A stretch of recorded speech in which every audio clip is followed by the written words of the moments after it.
Good evening, good evening, good evening.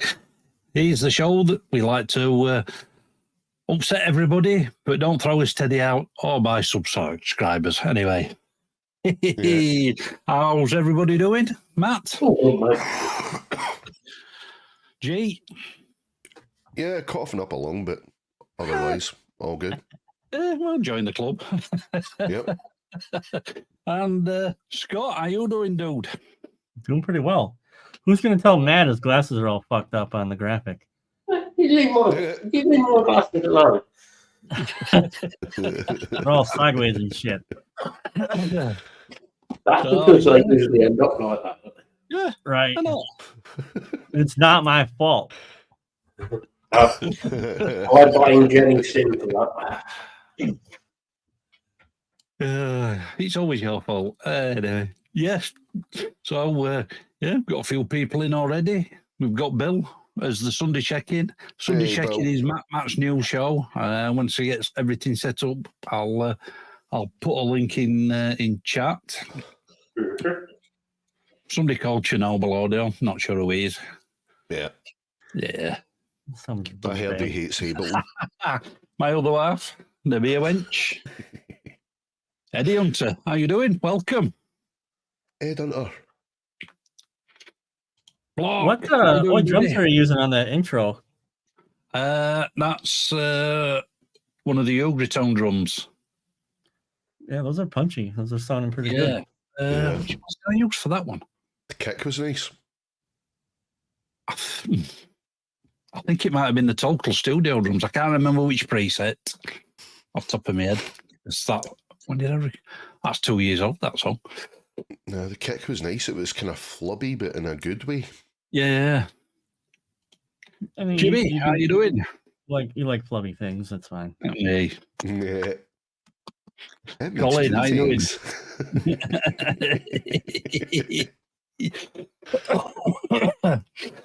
Yeah, we've been Don't away make for him laugh too much. He'll just be coughing for 2 minutes straight.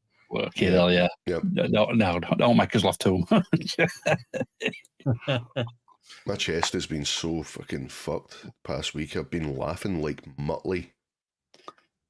Yeah. You know, like every What's time I going go on to there? laugh, I don't want to try it because I will end up getting into a coughing fit. But you know what I mean? That kind of easy laugh, you know? You gotta do the with no Yep. Or do the Sheldon laugh.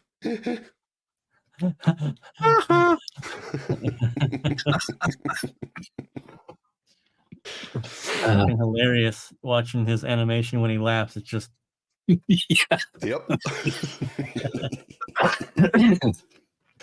Thank you, Block. great. I feel younger. I You're wish. only as young as the woman that you're feeling. So I've been told. Yeah. In which case I'm dead. What's going on, G? Just been from one illness to another, sounds like. Oh, dude. Just fucking age. That's all it is, man. You know, the older you get, the fucking worse your immune system gets. Yeah, well, fucking hell. Yeah, it's not. It weren't fun. I'm pretty lucky. Normally, I am. I mean, usually with a cold, couple of days, I'm done. Yeah. But fucking hell. I mean, this is about the fourth week now, and I'm still feeling effects on my chest. Yeah. Myself, I'm fine, apart from a bit of low energy. But the main crux of it, 2 weeks, I was on my ass for 2 weeks. Yeah. I don't think it was the Rona, or the communist flu, as we call it. See, I would have tested because communist it flu. does sound like it is. Yeah, I know. It does sound like it is, though, because, I mean, with the Rona, it did leave you for a good month or two afterwards with the after effects. You know, you still felt really run down and... I think You know. we got it, all of us, like right at the I beginning. know you did, Lisa. And then that's it. Haven't had anything really since. So, which is surprising with all the how many countries we've been in the last 2 years Yeah. Yeah. and all the crap. Yep. But Well, how pretty many much places fine. have been in the last few months? What'd you say? Well, it's not just last few years. All places you've been in the last few months. Mhm. Yeah. But I don't know, man. Pretty lucky on that front. Usually, I'm blessed with the migraines. Oh, dude, I used to take them really bad, and I had to carry an injector pen with me Yep. everywhere I went. Thankfully, I Actually- haven't had them for years, but I did take one like a couple of weeks ago. First one in years, and it was Yeah. brutal, man. Yeah. Luckily, I don't suffer with migraines. Lisa does every now and again. But since she's been diagnosed with sleep apnea and being treated for that, they seem to have subsided a little. Yeah. Excellent. Yeah. Yeah, Actually, I that's got to true, kind of Lisa. give credit to Henning because I used to get him all the time, but it just turns out I needed glasses, and just looking at the screen Yeah. just Yeah. make my eyes stressed out all the time. So I've had like one since I've had glasses. So, Yeah. but it's pretty much if I feel it coming on, I just turn everything off and go to bed because Best that's it. way. There's nothing's. I mean, sleep it off basically. I'm That's thinking, better, you know. you know what it could be, Lee? Like this thing. We were talking about this with Jenny and that. With everybody like having to go into lockdown for so long, it might just be that everyone's immune system just took a hit. That's what we say. Like everybody's You know, immune so- system's like really low, I was and just reading about colds and reading flus Block. have fucking Yeah. mutated that much. Yeah, because I was just reading Block's comment there, and a cold that only lasted 3 days, but then the after effects, 6 weeks of coughing after it. You know, Yeah. so Mhm. even colds seem worse now. Hawkwind, how you doing, buddy? Hey, Hawkman. Ain't you well? So it might just be that everyone took a hit. Yeah, During the lockdown. exactly. We're trying to. I mean, like we've changed our diet a lot too. So it was actually a lot harder to eat healthy in Europe, surprisingly. That is surprising. Even though a lot of the chemicals are banned in Europe that are in the States, Yeah, it's still you go look at a package. It's like, what the fuck? What is this? This is not food. So, Yeah. so since we've been back in Kiev, we've just been right back to eating, and like I feel way better just having home cooked meals. Yeah. Don't know, like we're trying to get a diet a little bit better at least because Lisa got diagnosed with diabetes recently as well. Yeah, So we're trying to change his eating habits with that for both of us, which will do both of us good. Yeah. It's the it was really funny because when we got married, we went to Georgia, the country. Yeah. And all we did, this is not an exaggeration, all we did was eat meat and wine for a week, and we both lost weight. And we were thinking about it. It was because there was no McDonald's, no processed foods. Yep. It was just food. Fresh. Yeah, And just we fresh came food. back Yep. leaner. And this is the interesting thing. We came back. I was like, oh, I want to make chicken. So I got to make chicken, and I ate it, and I just instantly felt like shit. Yeah. So there's something to Probably that. not, but that fucking rice pudding she's made today. Fucking gorgeous. Rice pudding. Love it. You're likely you'll stick to this diet, so that lasted all of 30 seconds. That did. I'm gonna start eating healthier. Rice pudding. Yep. Rice pudding, lots of cream, lots of sugar, lots of butter. Fucking awesome. Butter is fine for you. It's like I think it's common knowledge now that people realize that whole saturated fat thing was bullshit. Yeah, exactly. You're supposed to eat saturated fat. Yeah. Like there's a lot of companies in the 90s that all got these people that went to this fucking margarine frenzy 80s and then suddenly realised it's one molecule of being fucking plastic. Yep. It was true. That is true. Yep. I can't remember these things. Like in the it's really there's a book called The Bittersweet Truth About Sugar, actually. I can't remember who did the book, but you read that book and it's fascinating, where they take all like the fat-free stuff. Actually, they take the saturated fat out of the food, which is what makes it taste good. Yeah. And it's like eating cardboard unless they add sugar. Then you'll eat it. Yeah. So it's actually an increase of sugar and chemicals. So it's like anytime I have have a discussion with a vegan, it's the same thing. I go, "What are you actually eating?" He's like, "Well, I'm eating this, this, and this." I'm like, "So what's in it? What's making it taste good?" Yeah. Sugar. Sugar. Sugar. So how's that better? Just Yeah. fucking have the meat, the saturated, like get a ribeye, eat the fat, cook it medium rare or as rare as you can handle it, and then you won't even be thirsty after it, because the juices from the meat actually hydrate you. Yeah. So it's all very interesting. You can't beat a nice juicy steak. Oh. Yeah, that's the other thing too, is hydrogenated vegetable fat. We were like, because we cook with olive oil and sunflower oil. I'm like, what the fuck? Because I remember, here's the thing, like in the 90s, I'm sure you guys remember this. You'd go to McDonald's and it was all about the fucking French fries. Yep. The French fries were absolute sex. Well, it turns out they did it in beef fat, I think, or some kind of fat. It was actually fried in fat. And then they switched to vegetable oils. So, not as good. Cows are bacon. Yeah, and that's why all the best fish and chips in the UK are cooked in beef dripping. Beef dripping, Yeah. that's Yeah. Always tastes better. Funny, a funny thing about I love this argument. The cows eat grass, and look at gorillas. I go, because cows and gorillas have a digestive system that turn the grass into saturated fat, which we don't have.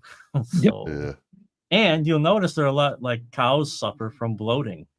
Yep. And they actually have techniques where they literally just punch a hole in the cow, so all the gas can get released.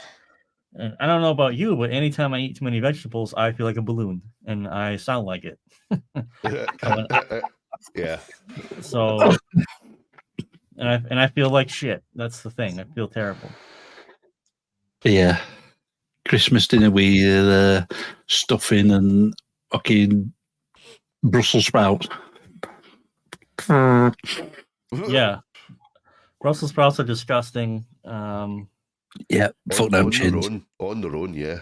But I mean, I hate Brussels sprouts, but my ex's mum, we used to go to her parents for Christmas dinner, and her mum would always do Brussels sprouts, but she would chop them up and cook them in meat fat. There you go. I was waiting for. Yep. Yeah.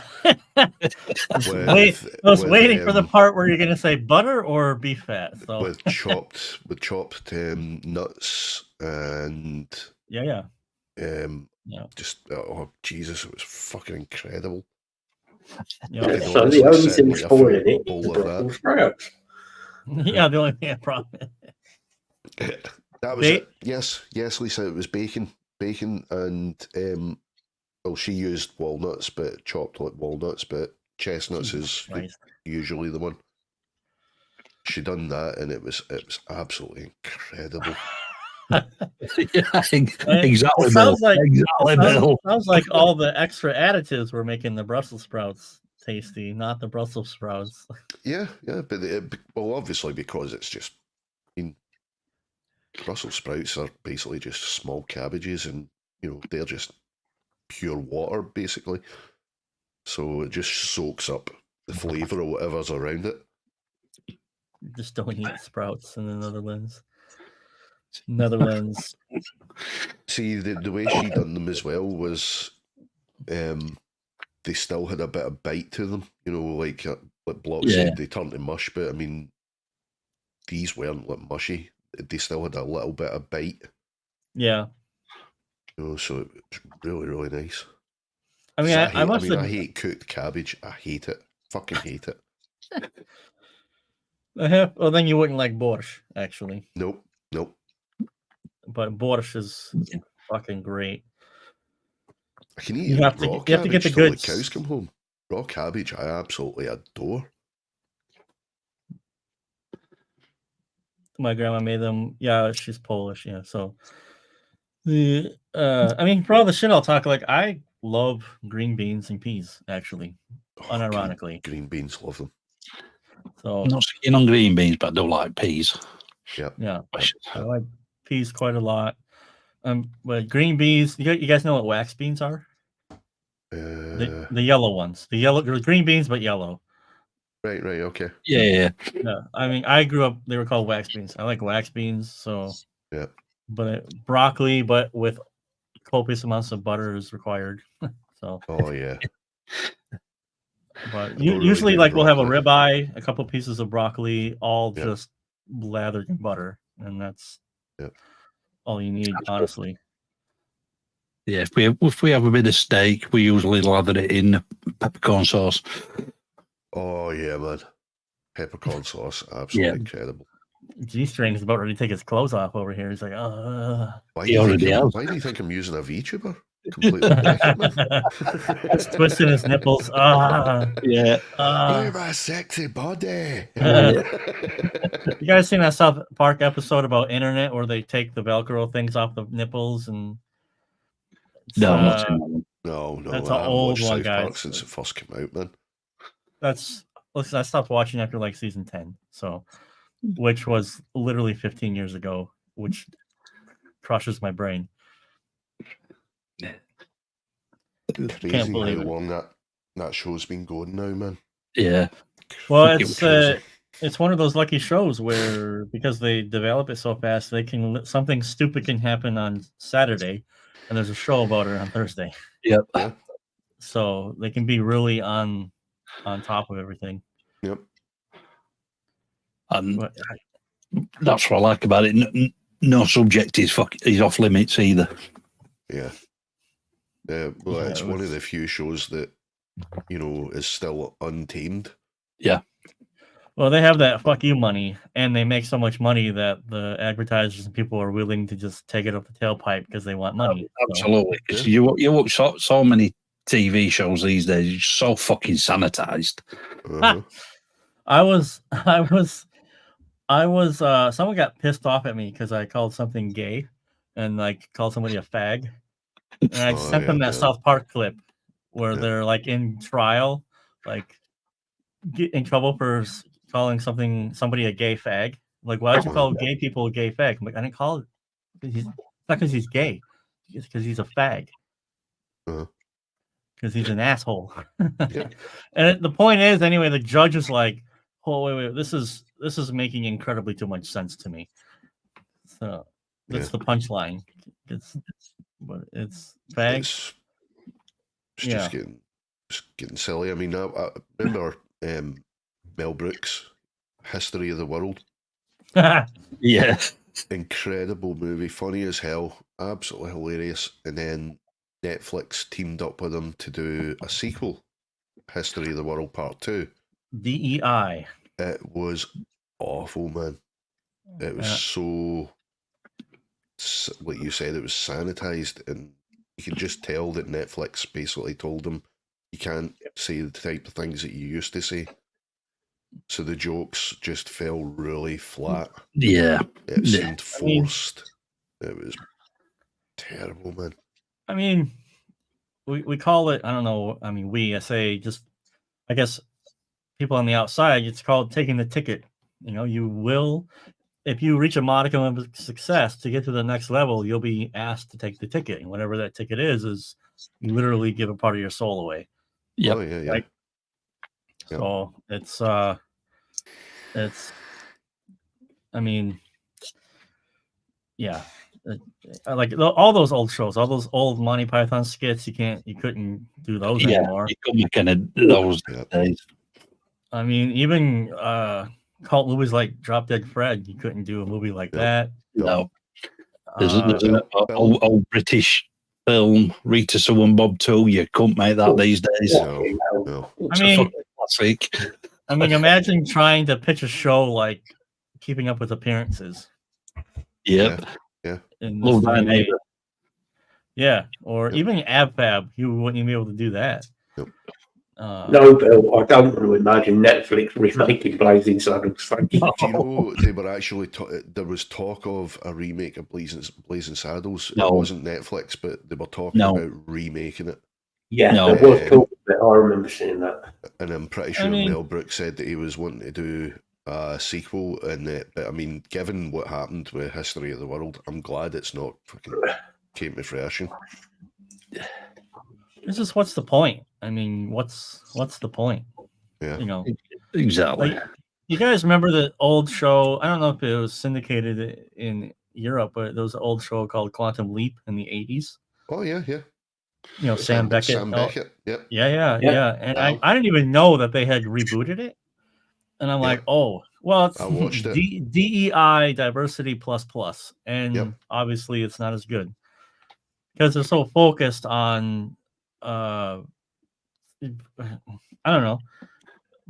But there was Sanitizing too everything, many. right? There was too many Yeah. woke tropes in it as well.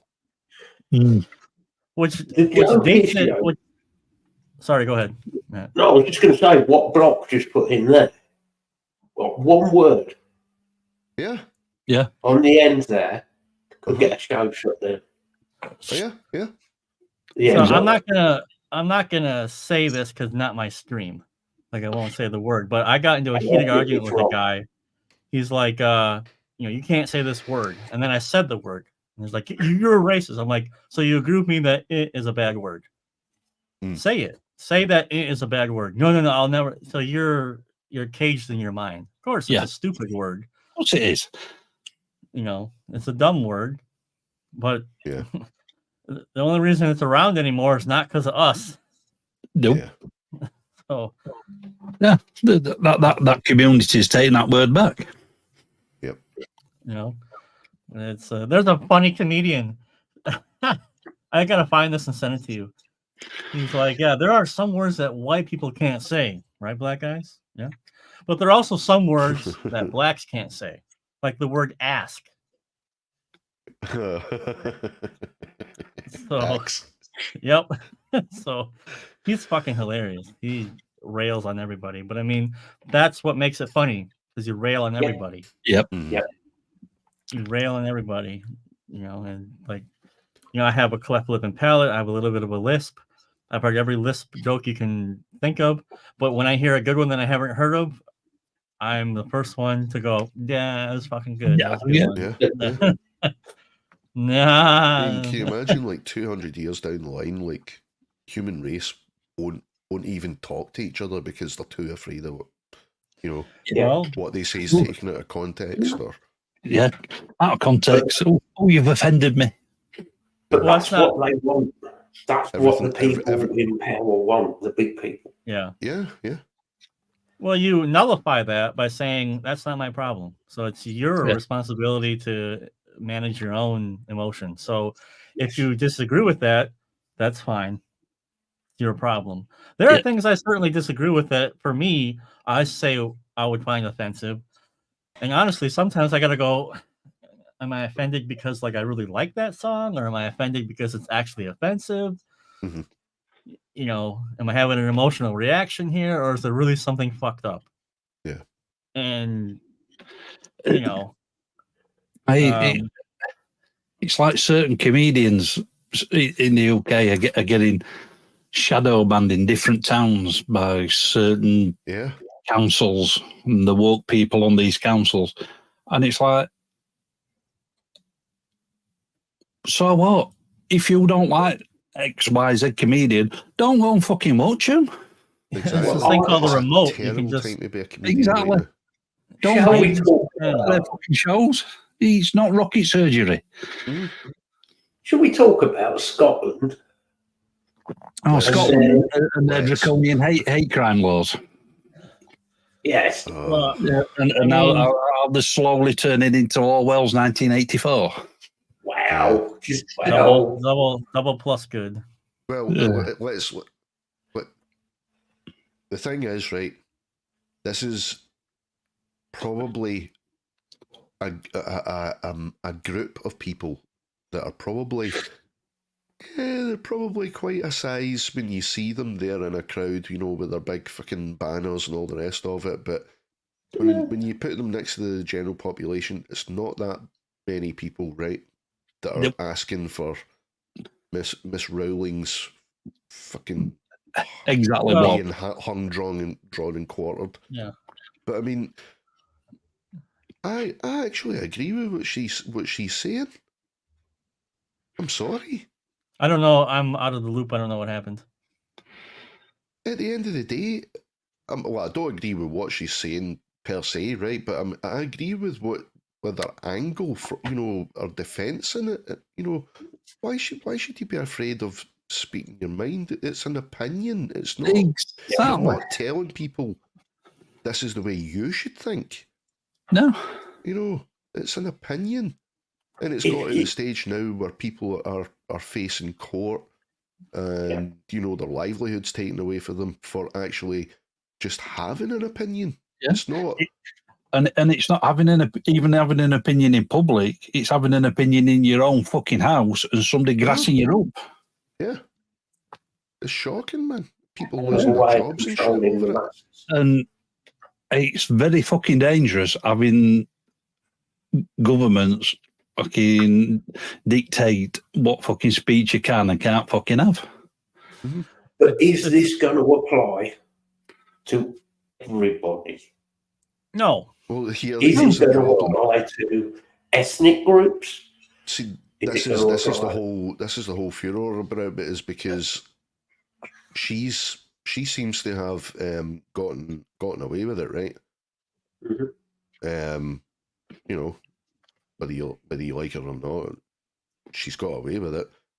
But if anybody else that wasn't in her position had you know, said or done it, then they would be facing consequences. If Joe Bloggs, you know, at number 84 fucking arsehole Lane had said it. Evening, Craig. Evening, Craig. How you doing, buddy? Are you well? He'd be over the coals for it, you know, but she's got away with it. Is it because of celebrity? Don't know. Celebrity. Or was it because, you know, she had a point in her defence? Yeah. Don't know, but it's just shocking that it's got to this fucking stage where people are actually getting chastised for speaking their mind. Exactly. This is why it's very important to understand the culture of your own people and the history of your own people, because they're taking advantage of societal things that are unique to us. Yeah. For example, ostracism. Ostracism for us for many hundreds of years meant death because we had to work together because of this thing called winter. Yep. And so it's ingrained in us as our unique cultural folk that we can't be ostracized because we die. So it is particularly sensitive to us because it's ingrained in us as a culture, as our unique, just whatever you want to call it. So they're taking advantage of two things: our altruism as a European folk, and our sense of needing to be in the group, not be ostracized. Yep. If you look at other cultures, some of them you can suck a tailpipe and shove it up your ass, you know, and it's your business. So it's and another great argument that you can give people when they're like, we should definitely, you know, look at speech and governments for blah blah blah, because usually most people are going to go right into, look at America, all the fucking guns and the gun crime. The gun crime is not committed by lawfully abiding people that own weapons. Yeah. So how has London fared with this handgun ban? Okay, now we just get fucking stabbed to death instead of shot. Yeah, fantastic. Just because we have got gun laws in this country, if you want to get hold of a gun, you can get hold of one. You can still get it easily. Yeah. You know. So Because I always make the point. I'm like, guys, there are 100 million registered gun owners in America that didn't shoot anybody yesterday. Yeah. Yep. Do you know what's really sad to me about this whole thing with J.K. Rowling is the fact that it's Scotland. It's Scottish laws that are fucking having this issue. Scotland is Scotland has always been very, very outspoken. Not afraid. The people are not afraid to speak their mind. And well, that's part of your guys' culture. Yeah, exactly. You caused the English a lot of fits being fucking unruly. Yeah, I mean, look at Billy Connolly, Frankie Boyle. People loved to hate those guys when they were, on stage saying the shit that they were saying. 2 seconds, guys. Yeah. Cool. But I mean, they were funny because they had a point. Yeah, what they were saying. Exactly. Yeah, I would sooner have that argument with like the Scots, not picking on any Scot here, but just with the Scots of being able to rip out the Scots. The Scots can rip it out of the English. It's back to banter. Yeah. And none of us have ever taken offence over it in the past. Really. We've been doing it for hundreds of fucking thousands of years. Well, I mean, I'm not being funny, but it used to be a slur, a slur, but we used to call it the English, and we still do. We call them the old enemy. Yeah. Nowadays it's kind of said in jest. Yeah. But nobody's taking offence at that shit. Look it all now. Do you know what I mean? Because you still say, get back over the wall and shit like that. Yeah. Build that fucking wall back up. All 3 feet of it. We'd be happy if they did. Yeah. I think fucking if we can't have a laugh and a bit of fucking banter to each other, what's the fucking point? Exactly. Well, the government don't want you to. That's the point. Yeah, well, they're all. Honestly, especially the next fucking Labour government that'll get in. Oh, fuck. But I mean, like I said there, 200 years down the line, nobody will speak their mind, or what you'll find is the Neuralink will fucking be a big thing, and you'll have a personal filter through Neuralink where it'll get, you think what you're saying is what you're saying, but then it's filtered and actually comes out completely different and sanitized. Or if you have a certain thought, or you're just about to say certain words, you'll fucking just get electric shocks. Yeah. You know what? I'm glad I'll be dead in 200 years. Because there's no way I'll be able to deal with that shit. Yeah. No way. It reminds me of that film, Demolition Man. Yeah. Oh, yeah. That's exactly what we're aiming for. Yeah. Control of the masses. Control of the people. Yeah. Or better still, you were on about food earlier. If anybody's ever read it, Soylent Green. Soylent Green is people. I'm telling you, Bill and I were talking about this seriously the other day. And I think that's where we're heading.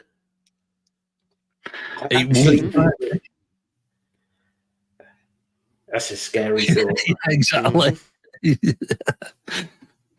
Or in the rest of the world, where it Pizza Hut. Yeah. Right off. Yeah. That'll give a whole new meaning to Taco Tuesday. Oh.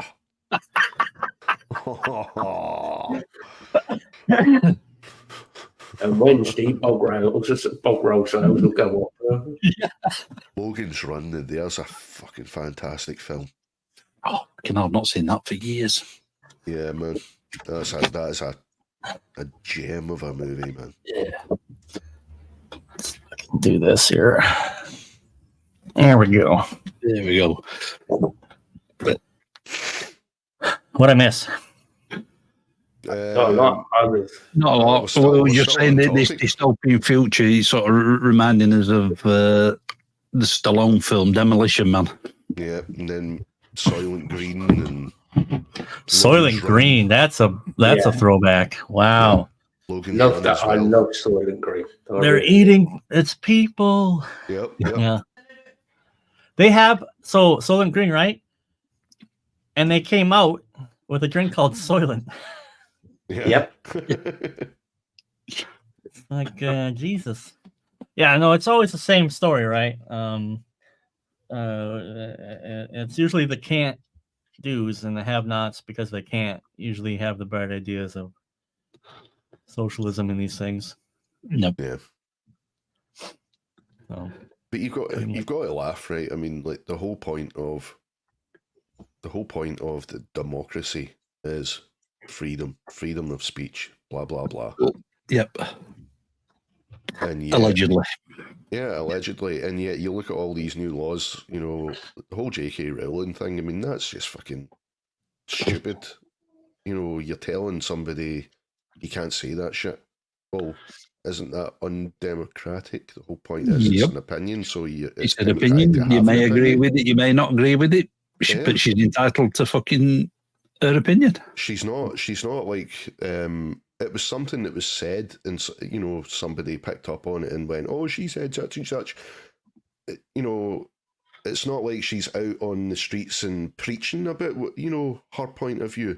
No. And telling people this is the, you know, this is how you should think. I mean, that's It's just the way she's thinking. It's not like she's preaching about it. So it's getting more and more like you should fucking. People are being kind of molded now into Correct.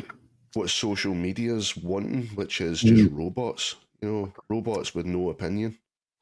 Well, it's not Except just for the fucking one social being media, dictated to them. it's fucking legacy media. They're all trying to get everybody into this Oh, fucking sake. mold. I mean, the Fucking mistake media, is man. the mistake is to try and say that media 50 years ago was better. It wasn't. No.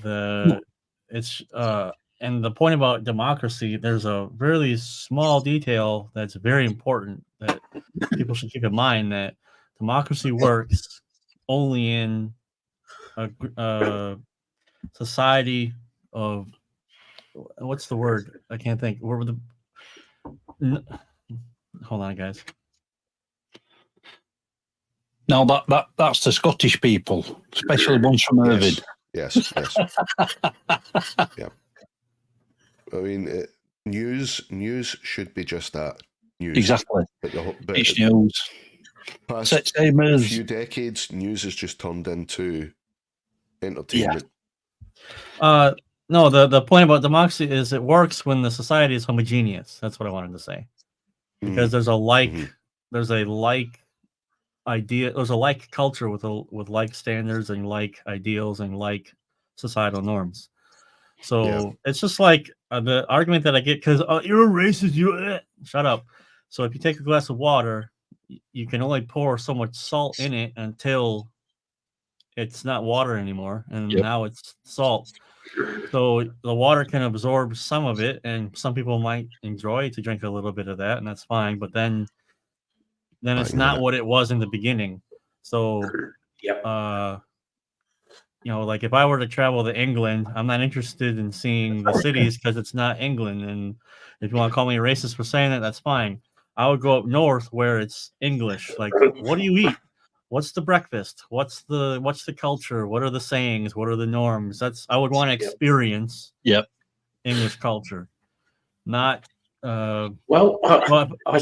Mike. I see Mike's as subtle as ever. Yeah. There's a break. He's getting back to normal. He's spot on. He's spot on. So, I mean, I like living in I don't know how to. I like not having to go to a job because it was already a big problem years ago. See, I left my last office job in 2019, and it was getting converged heavily by human resources. It was becoming ridiculous. Oh yes. It's not getting any better. You can't do work anymore. You can't say nothing because Scott, you know, you kind of said a joke there. Someone was offended by it, and I was like, "Who?" I can't tell you that. I'm like, "Well, what was the joke?" I don't want to tell you what the joke. Well, then what are we talking about? Yeah, you know. Sorry, I shouldn't laugh at it. He's so fucking pathetic. It's See, the place where I went, the human resources are, yeah, they're definitely heading down that way. Oh, good. Yeah, but well, see, Mike, that's normal. Normal people are say, "When in Rome, do as the Romans do." In Germany, I wasn't like, I want to have the food I've been eating in Kiev for the last 8 years. Where is it? It's like, I'm in Germany, so give me the good shit. Let's try a schnitzel. Oh, you got like 7 different versions of a schnitzel. Let's fucking check it out. What else you got going on? You know, oh, we do this. All right. Oof, okay. And I went to India. I would not expect to get a fucking cheeseburger everywhere. I kind of would expect Indian food to be everywhere. Exactly. You know? And so, like, I love getting this argument. Like, I just haven't experienced any cultures. Asshole, I've lived in 5 different countries. I speak 2 languages, learning a third. I think I'm. Yeah. You know, like, I mean, every country's got its own culture, but every country has similarities as well. Yeah. So I just don't. If the biggest argument people can give for diversity is food, that's the dumbest argument I've ever heard.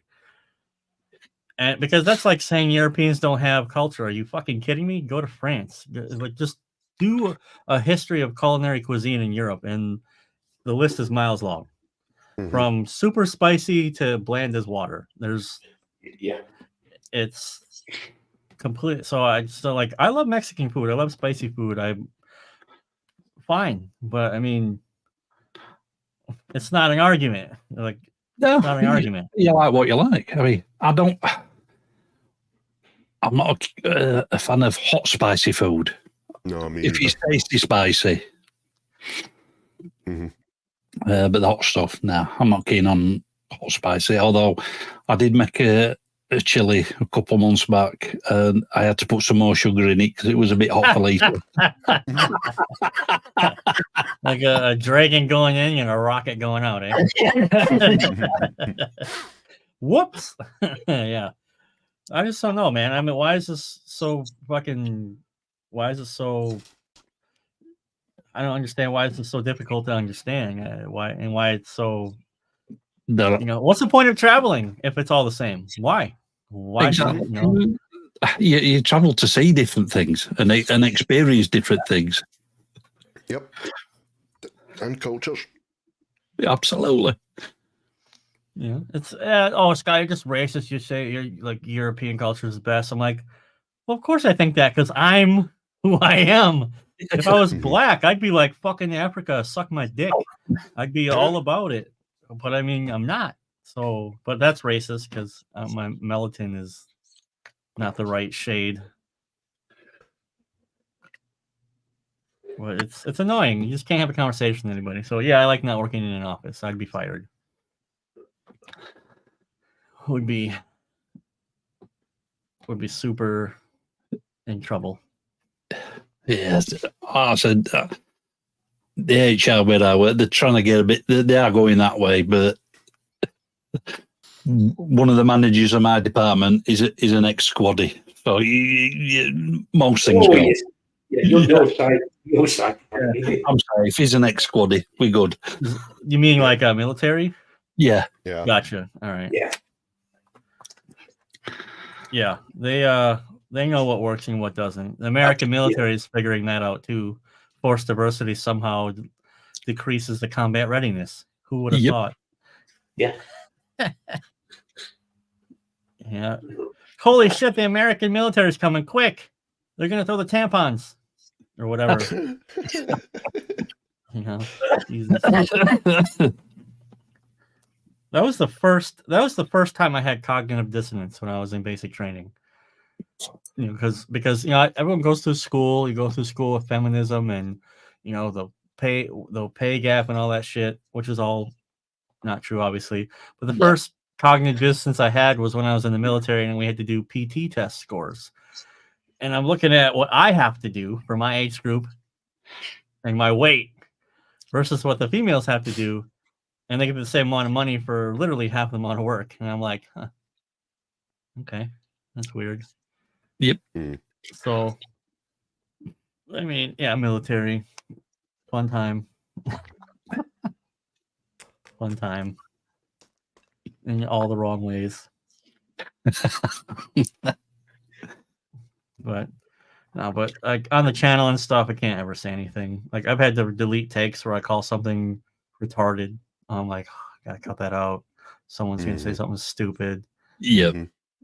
And that's actually the problem, self-censorship. Why am I cutting this out? Channel 10 years working on this channel, I want to get banned. Blah, blah, blah. Yeah. This is it. You get so far down the line. Yeah, I can't really say that. Or, yeah, that's a bit close to knuckle. Yeah, it's sort of annoying. Bill. Hey, the truth, that is the truth right there. Not only that, they'll probably bomb themselves. Yep. Mm-hmm. Yeah, man. No, there was a time, dude, when the States was pretty fucking brutal militarily, but I think that time is not now. Mm-hmm. I mean, there are still ridiculous operators and ridiculous personnel, but they're tired. They probably did 3 or 4 tours in Afghanistan over the last 20 years. Like, they're tired. Hold on a minute, Mike. What idiot was your boss thinking? Yeah, complaints department. We'll put Mike in charge. It's either a piece of brilliance because you're going to get a complaint if you phone up and get Mike, or I've got a complaint. I don't give a fuck. Yeah. Mike, I like the way you think, buddy. That's one of the reasons I got fired from Toys R Us a long time ago. We were, yeah. Yeah, you and Mike get on very well. Oh, yeah. that'd be hilarious, Mike. I'll come to the complaints department. That's perfect. Yeah, is that true? Oh, well, you'll figure it out. Click. Yeah. Yeah. We had this was 2000. You know. It was in 2006. I was working 2 jobs in 2006, and one of the jobs was Toys R Us. Ooh. And restocking during the evening. Yeah. So I would come in just like when the store's closing because we got to restock everything by like 5 o'clock. So whatever. And these 2 ladies were in there. The closing's at 10. They were there at like 10:25, 10:30, and they're still shopping. Like the shit's dark. And I literally walked over there and I said, "Why are you still here? You can't buy anything. I want to speak to your manager. He's over there. Get out. I got work to do." They left. Of course, they filed a massive complaint against me, and the manager was like, "Scott, you can't do that." And I was like, "I don't give a fuck. I got another job to go to at 8 o'clock in the morning. I need to get this shit done so I can go home and get 2 hours of sleep so I can go to my next job." Well, listen, we're going to have to talk about your attitude. It's not really going to work out. I'm like, it's rude to do that, honestly. Like, oh, I'm so fucking important. I can just stay here 35 minutes after closing. That's rude as shit. Yeah. I am a Karen. Mm-hmm. I feel bad if I come into a shop and I realize I've come 5 minutes before they're closing. Technically, they're open and I'm allowed to come in, but even when I'm like, oh, fuck, let's hurry up and get out of here because the guy's got to leave. Yeah. Yeah, but the Karen thing wasn't the new thing. It became worse because we allowed it. Yeah. Mm-hmm. People allowed it. People went, well, maybe we should listen to it. No, maybe we shouldn't listen. Maybe we should just tell them to go fuck themselves. And shut the fuck up. Well, what's all the business advice, right? Take advice from the people who are at the spot that you want to be. I.e., take advice from the people who made the mistakes, became successful, and have the knowledge and wisdom to help you avoid mistakes. Nope. We're going to fucking go to Communist University USA. We're going to take a business course from some commie who's never run a business in his entire life. And, Yep. Mm-hmm. Right. So, pass. It's hard, dude. Like, I'm got the website going, trying to do all these things. Like, I was talking to my dad the other day. He's also a small business owner. And I'm just like, he's like, how's it going? I'm like, it's fine. It's like I love running my own stuff. I love running my own thing, but it's always got to find the work. You always got to be looking ahead and going, okay, I got this project now, but fuck, if nothing comes for 6 weeks, we have a problem. Yep. You know, and it's he's fucked. and it's the taxes in Europe were outrageous. Just, I guess they don't want small business anymore. They seem to have forgotten how economies work. They still can't figure out that planned economies don't work. It's also better if something's a big company, it's easier to control. We all know that. I get it. Yeah, because that's what the HR is there for. It's 1984 you into submission and Yep. Oh, here's your paycheck. You can't possibly go on your own. Or listen, there are some people who shouldn't be a business owner because they just want to work 9 to 5. Leave them alone. Don't blow up their life. Let them make a decent wage and earn a decent living so they can do what they want to do. Some other people are masochistic like myself that want to have all the responsibility on my own shoulders, which is not recommended. I'm telling you guys. And you sink or swim based on your own decisions. You can't make a lot of mistakes because they're all costly, you know. And like every decision I make, I always have to weigh. Like I have a wife, I have a daughter. Can I do this? Can I do that? You know, it's not just like, I get a paycheck in 2 weeks. Fuck it. There's none of that. No. But even if you don't get a paycheck, you're not going to be dead. You'll still be alive. Go on welfare or assistance or whatever you call it. I mean, there's always everything is survivable, isn't it? Yeah. But people don't want to believe that. No, I just we can say a lot of shit about America and a lot of it's true, but there was something about it where you need to get up on your own 2 feet and do something if you want something to happen. And if you want, go fuck yourself. You know, I mean, that's pretty extreme in sink or swim mentality. So you have very high, levels of disparaging levels of income. But if you have a really good idea and you work your tits off, you can absolutely crush it. Absolutely. I don't think that's a bad thing. I really don't. But those are the people, honestly, it's, I always say this, I make this point too, like in America, everything's going tits up. Who can we point at to say, this is your fault? You can't, because Congress is like 532 people, everyone votes, there's lobbying, there's money, there's this and that. Yep. Meanwhile, how many fucking French kings were decapitated because they sucked ass? Mm-hmm. Our country's in the toilet, chop his head off. You're next. Don't fuck it up, although we chop your head off too. Yeah. Well, I mean, in the Constitution, you have the right to bear arms against any fucking government that's not for the people, by the people, and yada, yada, yada, but nobody actually takes that fucking stance anymore.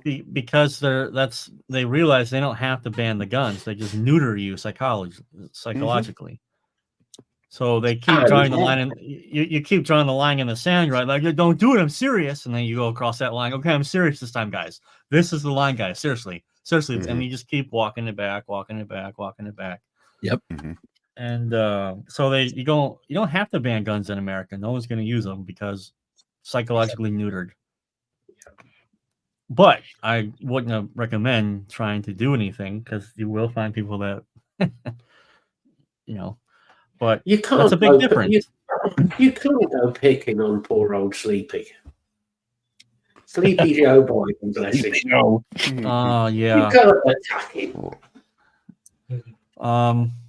Anyway. Attack him with What a president. cattle prod, keep him awake. It's like the older I get, like the interesting thing is all of the wisdom of our civilization and our people, our unique worldview is just getting erased because tolerance this, tolerance that. Mm-hmm. Every time I read the news in Sweden, it's horrifying. And everyone knows who's doing it, but no one has the balls to say, get out. Yeah. But if you make fun of Jews, we'll deport you in 5 days. It's like, okay. I don't know. Why is it bad if England wants to be English or Sweden wants to be Swedish? I think that was kind of the point, right? Exactly. I mean, over the last few months, it's sort of like almost become a crime to fly the English fucking flag. So Well, I mean, go ahead. Sorry. No, I was just going to say, unless you're in a different country, and then you can. Yeah. Well, I mean, you've effectively become colonized by a different group of people. Yeah. Yep.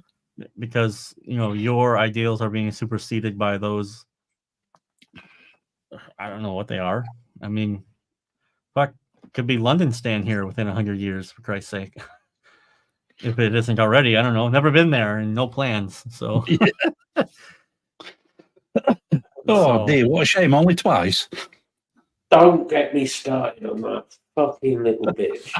Fucking poison dwarf. Yep. Yeah, let's listen to kids. Listen to kids for how we should run the world. Sounds like a good idea. Oh no, she's an adult now. She just looks like a kid still. We're fucked. Rap is not music, Mike. I'm offended that you would even describe it as such. You should ban him. I agree, ban Mike. Yeah. Or time him out, because it would be hilarious to see how angry Mike could get by his entire mouth. Yeah. You see his bald head get redder and redder and redder. Before he bangs on. Oh my god. Rap. Terrible music. Hold on this. Now, wait a minute. In the late 80s and early 90s, before it was taken over by record executives, there actually is some pretty decent actual music. Yeah, the early stuff, yeah. And actually the lyrics, what? Rap bands. Body Count. Cypress Hill. Body Count, yeah. Body Count. House of Pain. Yeah. Beastie Boys. Yeah. The Beastie Boys. So, and even when, I've gone back before, and some of those early 90s rap tunes were, obviously it's rap, but the lyrical content was actually about how fucked up the community is. This is crap. Everyone's in crime. We got to stop this shit. Yep. And then it completely flip-flopped to I'm as cool with all the amount of It's all posturing and puffing the chest out. Yep. So I get this argument all the time. They're like, "Oh yeah, so you listen to death metal about chopping up body parts." Okay, that's just fake. They don't actually do that. It's just music, literally in that particular sense. These people don't have any crimes. They aren't going out shooting anybody. Meanwhile, let's look at the list of rap artists who are currently in jail for murder. Yep. Doing the vocalist Grave, I think it was. Vocalist of Grave. He was a kindergarten teacher. Yeah. Yeah. I just look at fucking Corpse Grinder. Yeah, Corpse Grinder's 2 daughters. Fucking slays it at carnival games. Yeah. I love George. George is great. He's fucking awesome. Tell him World of Warcraft sucks and listen for the 3 hours of him telling her, that's how he got famous. He got super famous online for an old World of Warcraft interview at some music festival. Yeah. Cannibal Corpse, really great example of a band who sings about the most grotesque shit ever. All of them are just the chillest. Yep. Family men. I think only 2 people. Anyway, doesn't matter. Yeah. Same with Carcass. Yeah. Yeah. Absolutely chill. I mean, let's face it, pretty much all fucking metal. A lot of it comes down the members are fucking chilled out. Yeah. Comes down to what? Obviously, there was the iconography, the images, the posters. The satanic panic. I mean, the satanic panic. Metal's all about purging all that shit. It's getting all the aggression out of you. Correct. I remember going to even punk when I was playing punk. I've you guys know, I've lived with depression since my late teens. Yeah.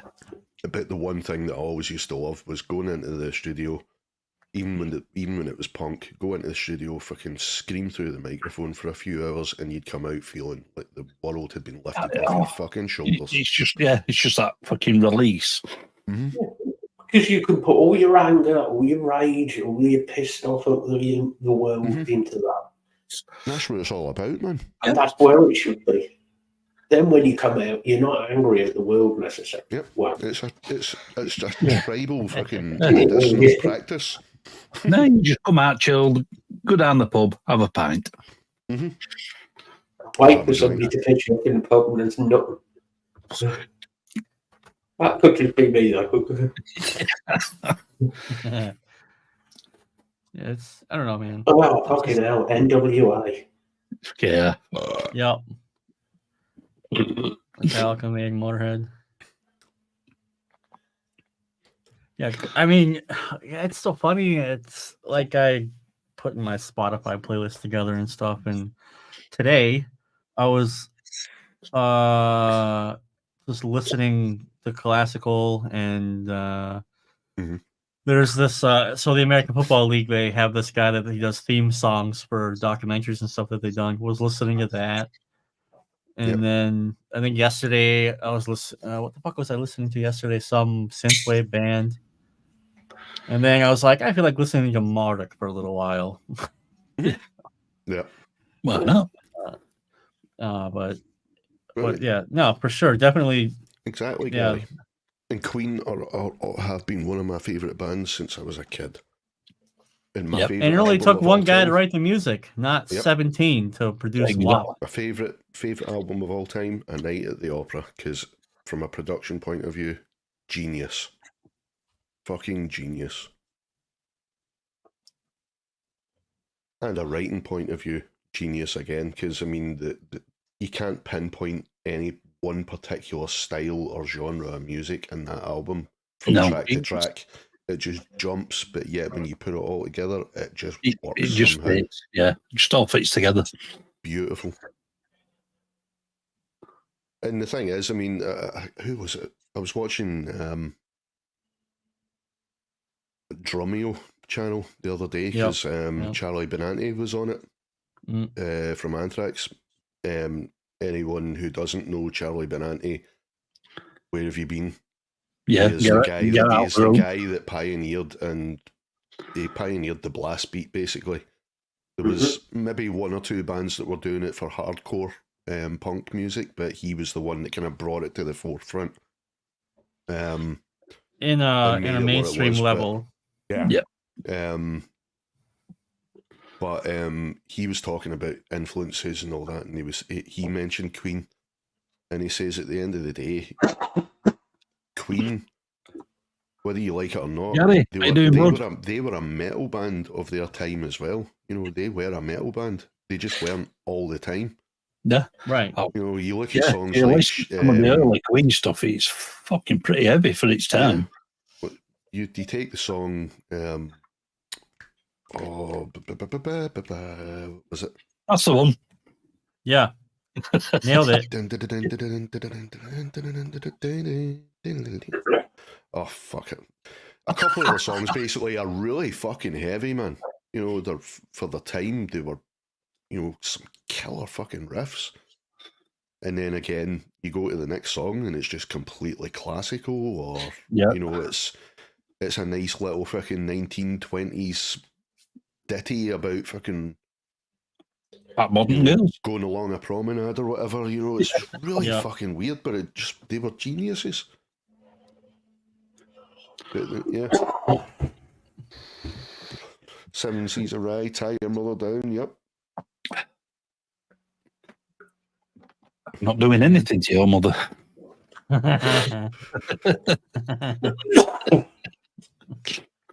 How that is disrespectful, Lee. Well, if she's into that sort of thing, maybe. Stone Cold Crazy, that was the one I was trying to think. That's all, yeah.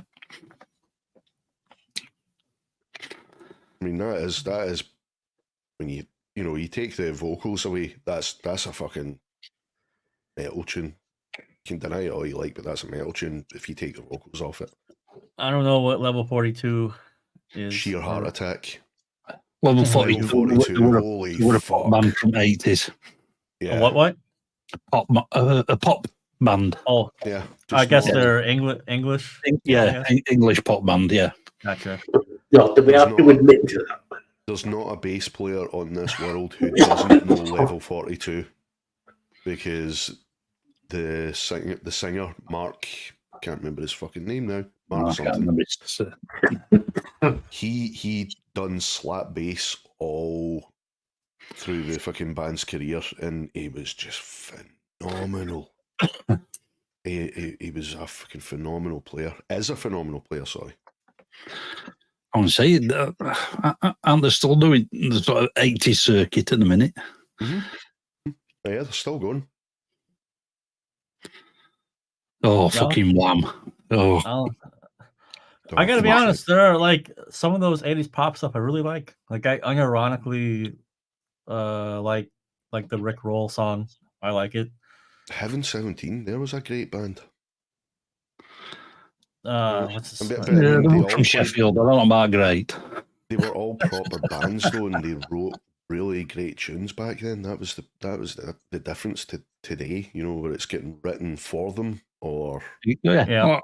Like you said earlier, Well- Scott, 17 people writing the fucking songs for them. Yeah. Mhm. I mean, the producers thing, that's nothing new either. I mean, oh no, I people mean have been it's always been done to a degree, Yes. but you know, like it was usually like they've written a song and then they find a singer to sing it, you know, Yep. pop stuff. But or the label finds a singer and then right. writes songs Right. for them because they can't fucking play an instrument to save themselves. Yep. So it's I mean that's not new. Man, holy fuck. Good shout there, Block. Well, we're talking about this with my dad the other day. You just think of the amount of songs that people like.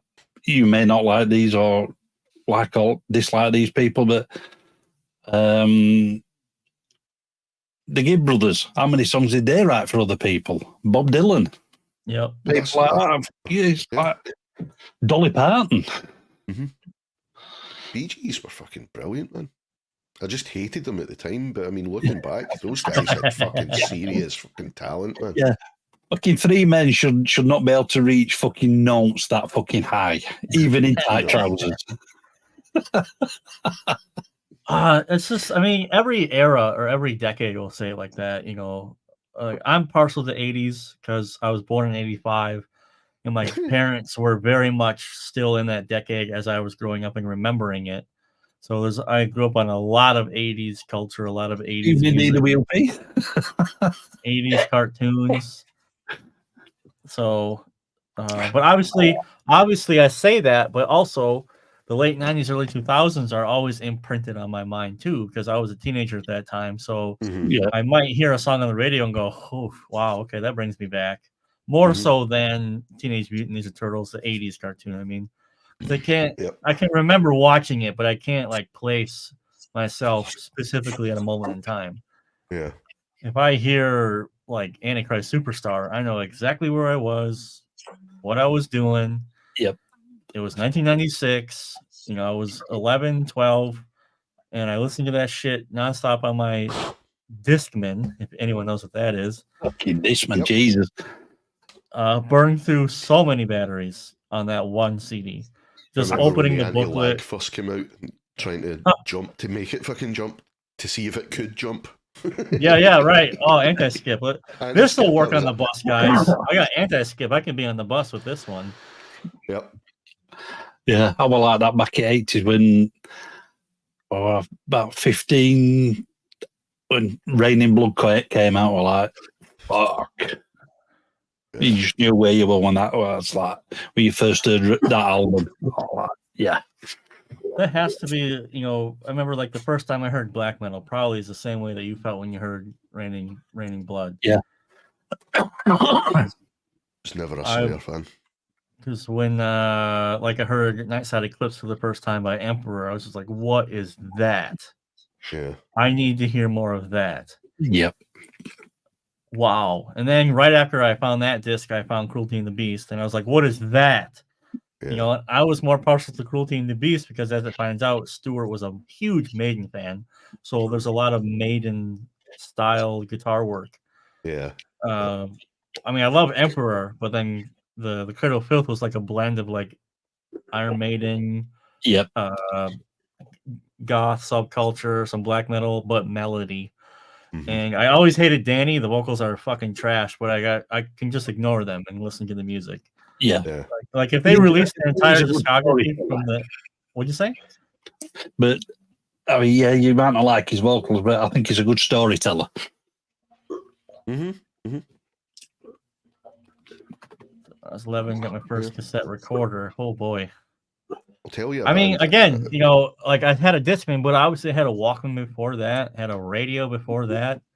There's a band I've been listening to lately. Like, Lee will know exactly who I'm about to mention, but the reason that I love these guys is because they are just so different to anything that's going around right now in the metal scene.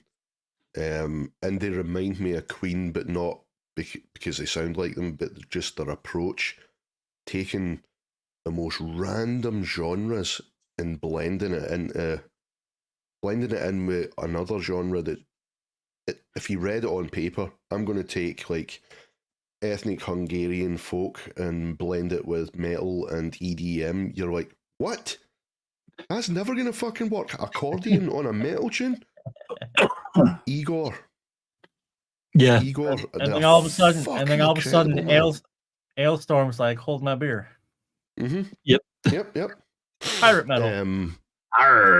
Sitar, fucking Eastern Ouds, fucking just incredible fucking stuff that the guys are doing, and Baroque music mixed in with it. You know, it's just, I love stuff like that just breaks the fucking barriers and just makes something work that should never work. Yeah, bits I've heard of Ego, fucking very interesting, very interesting. Yeah, opera. There's opera in there as well. You know, it's crazy shit, man. But it just works so fucking well. But the reason, like, is because the main writer, he's heavily influenced by Cannibal Corpse, but he also loves traditional music and going all the way back to classical Baroque music, which he plays as well. And EDM. So he just thought, right, I'm going to play what I know. I'm not going to tie myself down to anything. Plus, being French as well, you know, he's got the Dada movement in his veins, and you know that kind of, well, Dada was influenced punk music as well, so gave it that kind of fuck you attitude. I'm going to just go and do it anyway. That was influenced by the Dada movement, you know. So he just takes everything that he enjoys and just puts it together and blends it, and it just somehow fucking works. And it there's a lot to be said. There's a lot to be said for the opera and the classical music. Like, if you want to have a trip, I'm serious, set aside some time and listen to the entirety of The Ring of Nibelung, the Wagner piece, the whole thing. Yeah, you probably know about it because Ride of the Valkyrie is one of the of the songs. And it's like a 65. I don't remember how long it is, but it's a long listen. But if you can sit there from beginning to end, that is like a story of the ages. You can just, it's incredible to sit there and listen to that, and then realize that was written in the 1800s, and you're just like, what the fuck? I know. It's still getting fucking played to this day, you know. Incredible. Yep. Fucking hell, Atari Teenage Riot. Jesus, that's one for teenagers. Mm-hmm. Oh dear. KMFDM, I only liked Megalomaniac, that song. Otherwise, maybe I was a little bit too young when I was introduced to them. I didn't quite catch on.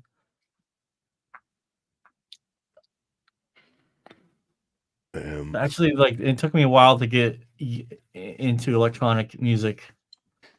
Like, I remember in the 90s, Nine Inch Nails was super big. Yep. See, I was raised on like Jean-Michel Jarre, Mike Oldfield, Kraftwerk, and then Stranglers, and my mum was like into all that stuff, and Yeah. she Kraftwerk. introduced me to Iron Maiden as well, Metallica, and like, so I get a lot of different genres because she was into like old blues as well. Yeah, your mom, my mom probably would have got along. My mom had Yeah. like a several hundred vinyl collection, all in milk crates. Mhm. She had So I think that's Kraftwerk. where, I think that's where Yeah, I can still mean, listen to like metal 1 minute and then I'll go listen to something completely Yep. different, like Prodigy or freaking Pendulum, and then I'll stick Oh, something my else mom- on, like from the Yeah. 80s, and so you're only 10 years older than me.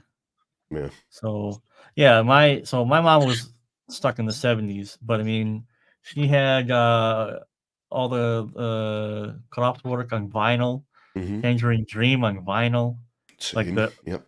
like Tangerine Dream Stratosphere. I love that yeah. song. Holy shit. Yeah. One of the original OG techno band, like I would call it like melodic psytrance, I guess, if you wanted to put a modern term. Well, I on would it. say Kraftwerk, Tangerine Dream, and did I say Jar? Jean-Michel Jarre. Those guys are the guys that fucking inspired all your techno bands. Whether you like it or not, they're the guys that inspired them and created that sound. I mean, Jean-Michel Jarre was doing that kind of shit. The kind of the kick, just that constant thump. He was doing that shit in the fucking 80s before it was a thing. Early 80s at that as well. Yeah, I have. Well, so I've told you this before. I mean, I used to listen to a bit of Jean-Michel Jarre back in the 80s. Mm-hmm. Oxygen and Rendezvous. Yeah, Gary Newman as well. Yeah, he was huge back he was then. more the industrial kind of side. Yeah. Still is. He's still going, man. Yeah, he's still going. Yeah. Yeah. He's been in tour with fucking 9 Inch Nails, fucking Ministry. I mean, you can say what you want about, like, the 80s, the big fucking gated toms and all that shit, but there's a lot of really cool music that started to bloom in the 80s. Mm-hmm. Obviously, like Joy Division, which... Oh, yeah, man. What was the name of the band after Joy Division? Same guys. What's... New Order. Yes, New Order, yeah. Yeah. Hooky. It was basically the same band, just different vocalists. Without Ian, Bernard, right? Was his Bernard name? Something. Yeah. So, there's like, because I was from a very small town in northern Wisconsin. Just like whatever's at the store is what you can buy, right? And there's no one's playing Joy Division on the radio in America, in Eagle River, I should say, where I was from. Tiny town. So that's why it took so long for like European black metal to come over. Yeah.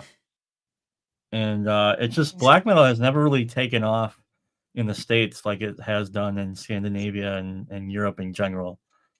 There's like a worldview that I don't think Americans can internalize. Yeah. I'll agree with Block there. I love Floyd and Roger Waters. Yes, he's a nutcase, but that guy can write a fucking tune. He can write lyrics. His lyrics are fucking on all that. I've been listening to mind Pink Floyd blowing, as man. long as I've been alive, I think. And to me, Pink Floyd was the best. Pink Floyd was when it was Sid Barrett was still alive and in the band. It was magical. That's a sad story. I love what they done after. Yeah, I love anything Floyd, to be honest. I can identify with Sid Barrett and the way he wrote music. Yeah. Funny story about Pink Floyd. My grandma, so I have a very eclectic upbringing with music. My grandma is very much into classical, and she likes a little bit of rock music. Yeah. And she used to be a big fan of Pink Floyd until Another Brick in the Wall came out. Well, my grandma's a teacher. So she didn't like the message of Brick in the Wall. Well, I was not old enough to formulate my own point of view. True. And at this point, my argument to her, if we would have that conversation today, was it's not about talking shit about teachers. If you're a good teacher, you're not trying to put the kid as a brick in the wall. You're trying to get the kid to express his own right? So Yep. I mean, you got to follow some rules, but if you disagree, it's actually a good thing. Or if you have a different point of view, it's actually a good thing. Yeah. The point of that song was just being a brick in the wall. That could be an anthem for modern day society, to tell you the truth. He could. Well, there's a lot of fucking songs back from that era. Things are a hell of a lot worse now than what it was when that tune was originally written. You know, Yeah. And if Floyd thought things were bad back then, sorry, Roger Waters, I can only imagine what he's thinking about society today. Craig, I don't know if she might like Alice Cooper, actually. I don't know, but I got to give my grandma credit. She's willing to listen to anything at least once. You know, she's even heard some of my songs before. You know, she's like, you see, that says a lot because that's an open mind. Oh, yeah. Right. And that's important. That if you've got an open mind in life, it's majorly important. It's almost pathological how willing she is to try new things, because I think you can get in trouble. I mean, Michael Kamen, the guy that he was the composer, classical composer, S&M, Metallica, went into the studio to do the music version of Nothing Else Matters. So he had to listen, obviously. He listened to a lot of the back catalogue that Metallica had done just to kind of see what they were all about before approaching the music version of Nothing Else Matters, and he realised that he hadn't actually noticed it before. But like a lot of people, he just brushed metal off as just being noise, but then he looked at the composition and he went, this is classical music. Yep. The approach and the writing and the playing is musicianship, is classical music. And that's what led to the S&M, because he had such a fucking ball doing that and realising, holy shit, metal is classical. We can bridge the gap here, you know, and it became a thing. You know, and I remember when S&M was first coming out and everybody was like, classical Metallica stuff. Oh man, it's never going to work. And then they heard it and it was like the best thing they'd ever heard in their life. You know, I mean, S&M came out. I was already listening to symphonic European black metal at that point, so I was pretty excited to hear what they were going to do. And I think like Call of Cthulhu, the classical version, is fucking incredible. It's beautiful, man, and it gives you shivers as well. Yep.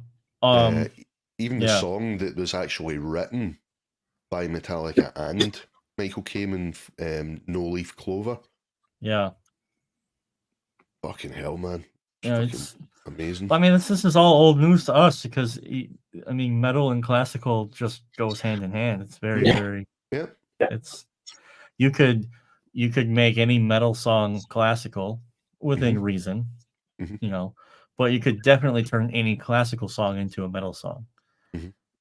Yeah. Sure. Yeah.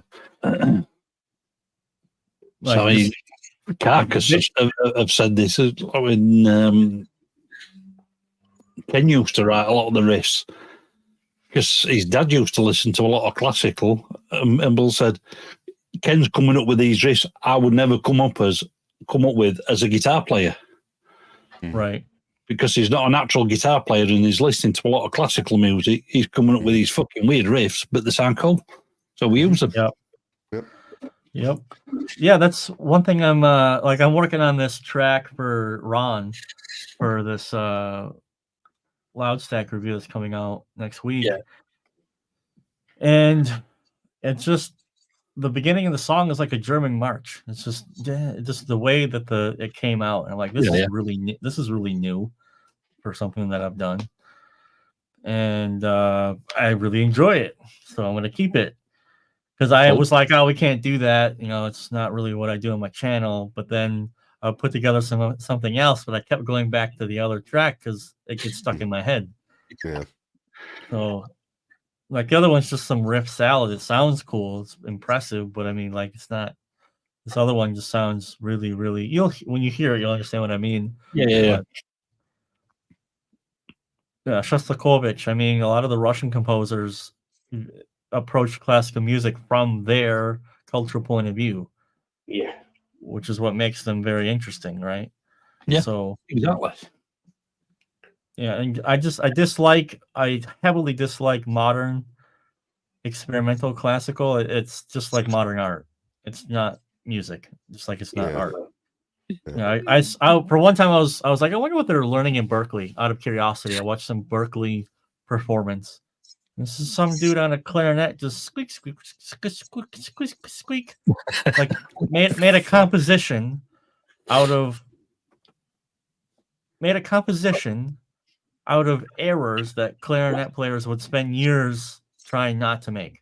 Have they? I take it they've not realised that it's been done before, and it's called freeform jazz. Which is yeah. Well, also in the 70s, there was this music where shit's purposely out of tune. Mhm. It's disgusting sounding. It's like what is that? Noise. Yeah, literally. Yeah. Yep. So I guess am I elitist in this point? In the same way, like I got pictures behind me that my daughter drew that are 10 times better than this art that people are buying for millions. Yeah. Like what the fuck? Yeah. What you have to go? That's not talent. That's not art. Like if I take a can of paint and throw it at the wall, that's not art. That's an accident. Yeah. You know, That's I just guess me. the, If Yoko Hang it Ono out. screams, it's not art. It's just Like this- Yoko Ono being annoying. Yoko I remember again to my grandma's credit, because she's open-minded and she's willing to look at new things. She would show me things before, and I'll go, "What is that?" It's like some Kevin Pollock piece or some shit. Which if you don't know who Kevin Pollock is. Kevin Pollock just sprinkles paint on a canvas, and I'm like, "What? Yeah. What is Whoopie that? doo. That's nothing." Yeah. You know, that's trash. Basically, it's the Tracy- art is coming up with a Tracy name Emin. and selling it, I guess. Yeah. Tracy Emin painting with her own shit and making shit Oh, paintings. yeah. Literally. Tracy Emin. Yeah. Again, it comes back to Matt's point of like, that's what we've accepted. We have not said no to that. Yeah. You know, I've just had a thought, and this is going to be. Oh, God, really oh, Jesus, he's on the phone. No, hold on. Do you remember when the Maze prison was pulled down? Yeah. The Maze prison blocks were pulled down. The cells that they did the dirty protests in would be worth a fortune as artwork. Oh, yeah. Absolutely. Absolutely. Well, they would these days. I'm willing to bet that somebody actually spent money on getting some of those bricks. Yeah. It's silly what people will fucking pay money for. I mean, like, I was watching something last night, funnily enough. And I get artwork. Bonnie and I Clyde. get, people who are skilled and spent years at their craft. Years and years and years perfecting their craft and their style of painting. Fine. Yeah, that is clever. Same with musicians. I don't get how people can pay millions of pounds for some of the artwork that is out there. I just don't get it. If that's because I'm blind to it, okay, I'm blind to it. It's Matt had a thought. Shit, hold the. What's that? I'm sure it's a Monty Python joke that I'm forgetting, but I'll alert the media or whatever. I don't know where that comes from, but Grace, go, how you doing, Chris? buddy? How you having a good time down there, London? yeah, man. It's like you brutal. said, though, it's just because people are all agreeing that this shite is art only because Yeah. they're too afraid to disagree with the person saying that it's art. Exactly. So if 10 people agree that this is great, What the fuck now? I did give you a reminder. I don't know, man. But at the same point, someone's gonna be like, "Oh, Scott, you listen to black metal. That shit's not music." It's like some of it's not. Some of it really is pretty shitty, and I don't listen to it. But if it makes you feel good, it makes you feel good. That's all that fucking matters. So, And I but I mean, suppose that can be said of like the shite art. If it makes somebody feel good, at the end of the day, fair enough. yeah, go for it. All power to you. But you're a mug for paying that kind of money for shite. Yeah. Chris, the Sunday check-in is Bill. I'll fill you in on the later. Yeah. I can fill you in on that. Don't worry about it, dude. It's nothing bad. It's built. Well, I mean, Well, it depends how you take built. You know. you might want to click.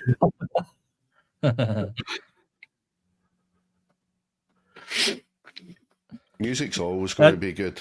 You just have to dig deeper these days, Gary. No, I mean that's patently untrue. Not everything's been done.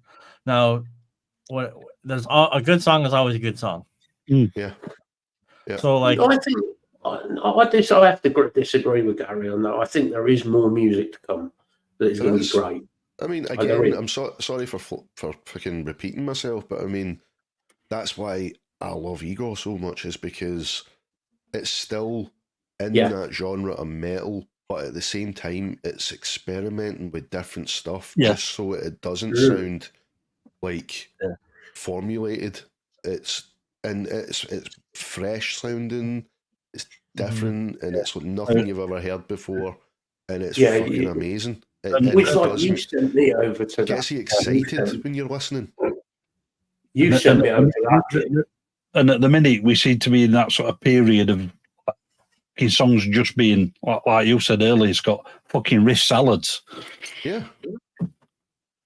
Yeah, but so that riff salad thing, that gets boring after a while, doesn't it? It does. Yeah. I mean, there's guys like Devin Townsend as well, who's fucking constantly breaking barriers and not afraid to step out of the pigeonhole. Mm. You know, I mean, we're not. Not everything's been done. Definitely. No, we're not. By the way, not. Gary, that came off like we're not being harsh. We're just. No. If you listen to just the radio, you're 100% correct. We're just derivatives of a derivative of a derivative. Yeah. But that's pop music. It's always been like that. If you listen to the 70s, there was a disco band for every disco band who was a disco band. In the 80s, everyone had those stupid ass, obnoxious gated drums and blah blah blah blah blah. So it's derivative in nature. So I would agree with you in that point, you know. But it's the same reason, like we've had 12 notes in the scale for a long time. Mm-hmm. How you choose to use it is how it's important. Yeah. So I mean, like, no one is going to convince me that WAP is music. Mm-hmm. Nobody ever. Mm-hmm. But there's a lot of that music right now where it's just, that made a lot of money. Let's do that again and again and again. Yeah. The hair metal bands are the same. There are a handful of truly ridiculously fantastic hair metal bands, honestly, and then there's a fuckload of copycats. Yep. Yeah. It's always been like that, though. I mean, like music, pop music, or mainstream music, I should say, it's always been about disposable. Fucking everything in that industry is disposable. What's going to make us the most amount of money in the shortest amount of time? What's hot right now? If the next one's not hot, you're binned. Yep. You know, but it doesn't mean that the artist is binned. They're still going to carry on doing what they were doing before. You know, you just have to search for it a bit harder, you know, if you want new stuff. I mean, I used to hate the idea, like, fuck, we got Spotify, all this fucking streaming. And then I'm actually like, well, let's just let the playlist run and see what happens. Yeah. And every 9, 10, 11 songs is like, that's a good, well, who's that? Yeah, I like the that one a algorithm lot. picks up on what it thinks you like, and it'll suggest, it'll make a suggestion every now and then that you're like, holy fuck. Yeah. And it comes out, they got like 13 monthly fucking listeners, never would have heard of them. Like one man stands. You get 13 a month, you lucky bastard. Jesus oh no, Christ. 13 in my career. So it's but it's all cyclical, guys. I mean, I'm looking around in Kia right now. The goddamn Jinko style pants are coming back. The oversized fucking t-shirts. I'm just waiting for a new Korn to become popular again or something. It's all cyclical, you know. Yep. In the late 90s, you know, fuck guitar solos. Guitar solos are gay. You know, now the guys that are in the Pantera tribute band now, they actually made a good point. Like, it's a 7-year cycle. You look at like any music genre, there's a 7-year cycle. You've got 7 years of a lifespan at the max for any fucking band to be popular. Gigantic high, right? Yep. Yeah. If you don't do it in that 7 years, you're kind of forgotten. You know, but Or you have when to reinvent yourself. that cycle comes around again, you might make Right. it. You know, you can try again, and maybe you will hit the big time. But again, you're only going to last as good as 7 years max, and then you'll be forgotten again. You know, there's rare. You get the rare fucking bands like Anthrax, like Metallica, Slayer, where they're always going to be at the fucking top of their game, and Pantera as well. But yeah, I mean they do the thing, and that's what you want to see. So exactly, they don't what's the word? Not abandon. Not that's because I mean, me being a musician, I can look at my hundreds of songs that I've written through the years, and I can see my phases. Oh, this is my super classical phase. Yep. This is where I wrote a lot of piano music. Here's my ultra black metal phase. Yep.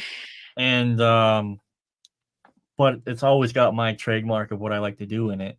Yeah. So if I was a big famous band and a label's like, cool, crank out another album just like that, I probably would have been like, for an example, be like, why? Yeah. I've done that Look already. at the album I done. I sat down to record a metal album. I had a couple of riffs and I thought, right, I'm going to put some keyboard behind this. I was having too much fun with the keyboards, and it turned into a fucking electronic EDM album. that happens a lot. I just went with it. Do you know what I mean? I just went with it, and that's what it turned into. So I had. And I also kind of like the streaming service in terms of, so I get missing projects, and I get people that still send me albums, and I tell every single one of them, I said, don't release this as an album. Release a single every month for a year. Yep. Don't release it as an album. And I'm going to be putting all my songs on a Spotify playlist. I don't care, people. It's just now every song is like an album. It's like, hey, this song is this theme. This song is this theme. This song is this theme. I don't need to write a whole fucking album in simple melodic death because this song I just happened to write 2 days ago is that genre. I can just go, Chernobyl Studio has, or Audio, Chernobyl Audio has this song today. Or whatever. So it's I think it's more freeing somehow. You can have more freedom to. Yeah, it's easier to do. Yeah, definitely. I mean, the only reason that it became an album is because I'd done so much of it in a short space of time. It just kind of, I was in a bit of a bad place in my head, you know, and like I was just I was escaping. Of course, basically into the music, and it was therapeutic at the same time. But it was just, it just kept coming and coming and coming. So I just went with it, and I had about 12 different tracks and narrowed it down, and they all seemed to fit together, and it turned into a concept. You know, so that's why I released it as an album. I mean, I know it sounds so fucking pretentious, the concept, but I mean that's what it was. It was a story at the end of the day. Yeah, I mean I've got about 3 or 4 songs that are at the demo stage at the minute. One I've had for a while. Mike wrote the lyrics for them, for that one. And I'm tinkering with the idea whether to just put them out as singles, one a month, or just to release them as a 3 or 4 track EP. Singles. You always do singles because you're in the nature of the internet, and this is something that I agree with that Ola was saying years and years and years ago, was that you drop an album and that's 10 pieces of content you could have stretched for a year. Yeah. You know, so every month you're hyping the next single, which if I was a band, I would try to make a bundle of every single single. Hey, grab this one-off t-shirt. It's never happening again. You know, grab this single. You'll be invited to the VIP stream where we can hang out for a couple hours. We'll play the songs for you. Try and make every single an event, you know? Yeah. But I mean, they're like the albums, they just come and go. It's very specific people that want to listen. Like I said, the Ring of Nibelung from Wagner. very few people want to sit there for an afternoon and just take in the entire thing. Yeah. Yeah. Because See, it's a slow I'm not burn. where I will listen to an album in its entirety. Nobody's got time these days. Everybody's just too fucking distracted to listen to a full album these days. I mean, I took a songwriting course out of curiosity, and the guy was like, "You need to be at the chorus in 30 seconds." I'm like, Yeah. "So Because people lose interest too quick. Yeah. I gotta have a hook, otherwise people aren't gonna listen." It's like, okay, I understand what you're saying, but it's true. The goal but, was I just mean, to it's write shit. better songs. The goal Yeah. was not to be massive Taylor Swift famous. Yeah. The goal was just like, how can I improve my songwriting? Not like, Yep. got it. So these are guidelines now. These are rules, and now I'm, Music Boy has a problem with authority here. Now I'm getting pissed off. That's not like you. So I just just to the art point again, right? We're just ragging on shit art, literally shit actual art. I guess it's in the eye of the beholder, right? Yep. Yeah. But it's, as a society, you can't point at someone who took shit from their body and put it on canvas and went, "Oh, that's talent." You can go, "Well, that's his thing, and he's got an audience. That's nice, but we're gonna look over here." Yeah. Yeah. Like in the 80s, all these really ridiculous left-wing hardcore bands that just asinine. G.G. Allen and all this shit, Wendy Williams, and I always found it hilarious. Wendy Williams is like, "I hate male aggression and sexualization in punk music," and I'm like, you literally sing naked on stage. No one is there for the music. Nobody is there for the music. Yeah. You're literally twisting your nipples and in the microphone. Nobody cares. They just want to see your boobies. G.G. Allen. Yeah, I'd like to make music. No, people are just there to watch you do dumb shit to yourself. Yeah, it's self-destruct, basically. You're a circus act. I mean, you could have made more money actually in the circus. Same with Seth Putnam from Anal Cunt. Yep. Yeah. And Iggy Pop as well. I mean, nobody was there for his music. They were just there to watch him, basically destroy himself. Yeah. Yeah. I mean, that's a moral conundrum right there, in right? the 70s and 80s, we were definitely on a path of self-destruction. Mm-hmm. So I find it just kind of comical. Like, I had a belly laugh, because I never listened to the Wendy Williams crap. I'm not a big punk guy. I'm not leftist. That's another thing, so it doesn't hit my radar. But I mean, I was just like, "Oh, cool. Let's read about this." And then I'm just like, "Oh, yeah, okay, whatever." That'd be like me saying I'm against, beating women while I'm beating the shit out of my wife or something. Yeah. I mean, it's like, makes no sense to me. But fucking hilarious. But yeah, I mean, there's always fucking good stuff out there, man. It's just that just because it's not in the mainstream, a lot of people miss the good stuff. Yep. Fucking Genitortures. There's another one. Not there for the music. Yeah. Yep.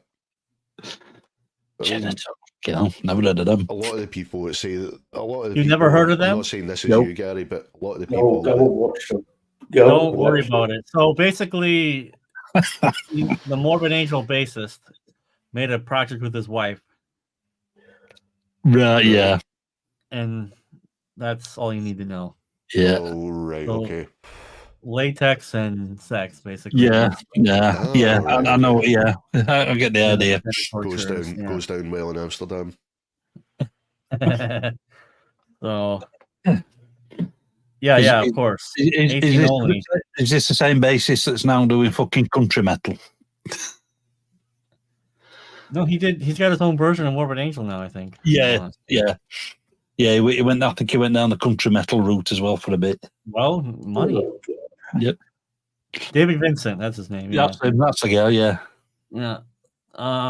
What? See, when you're a slave to the music industry, and you make your money by touring, and there's nothing else to do, I don't know. I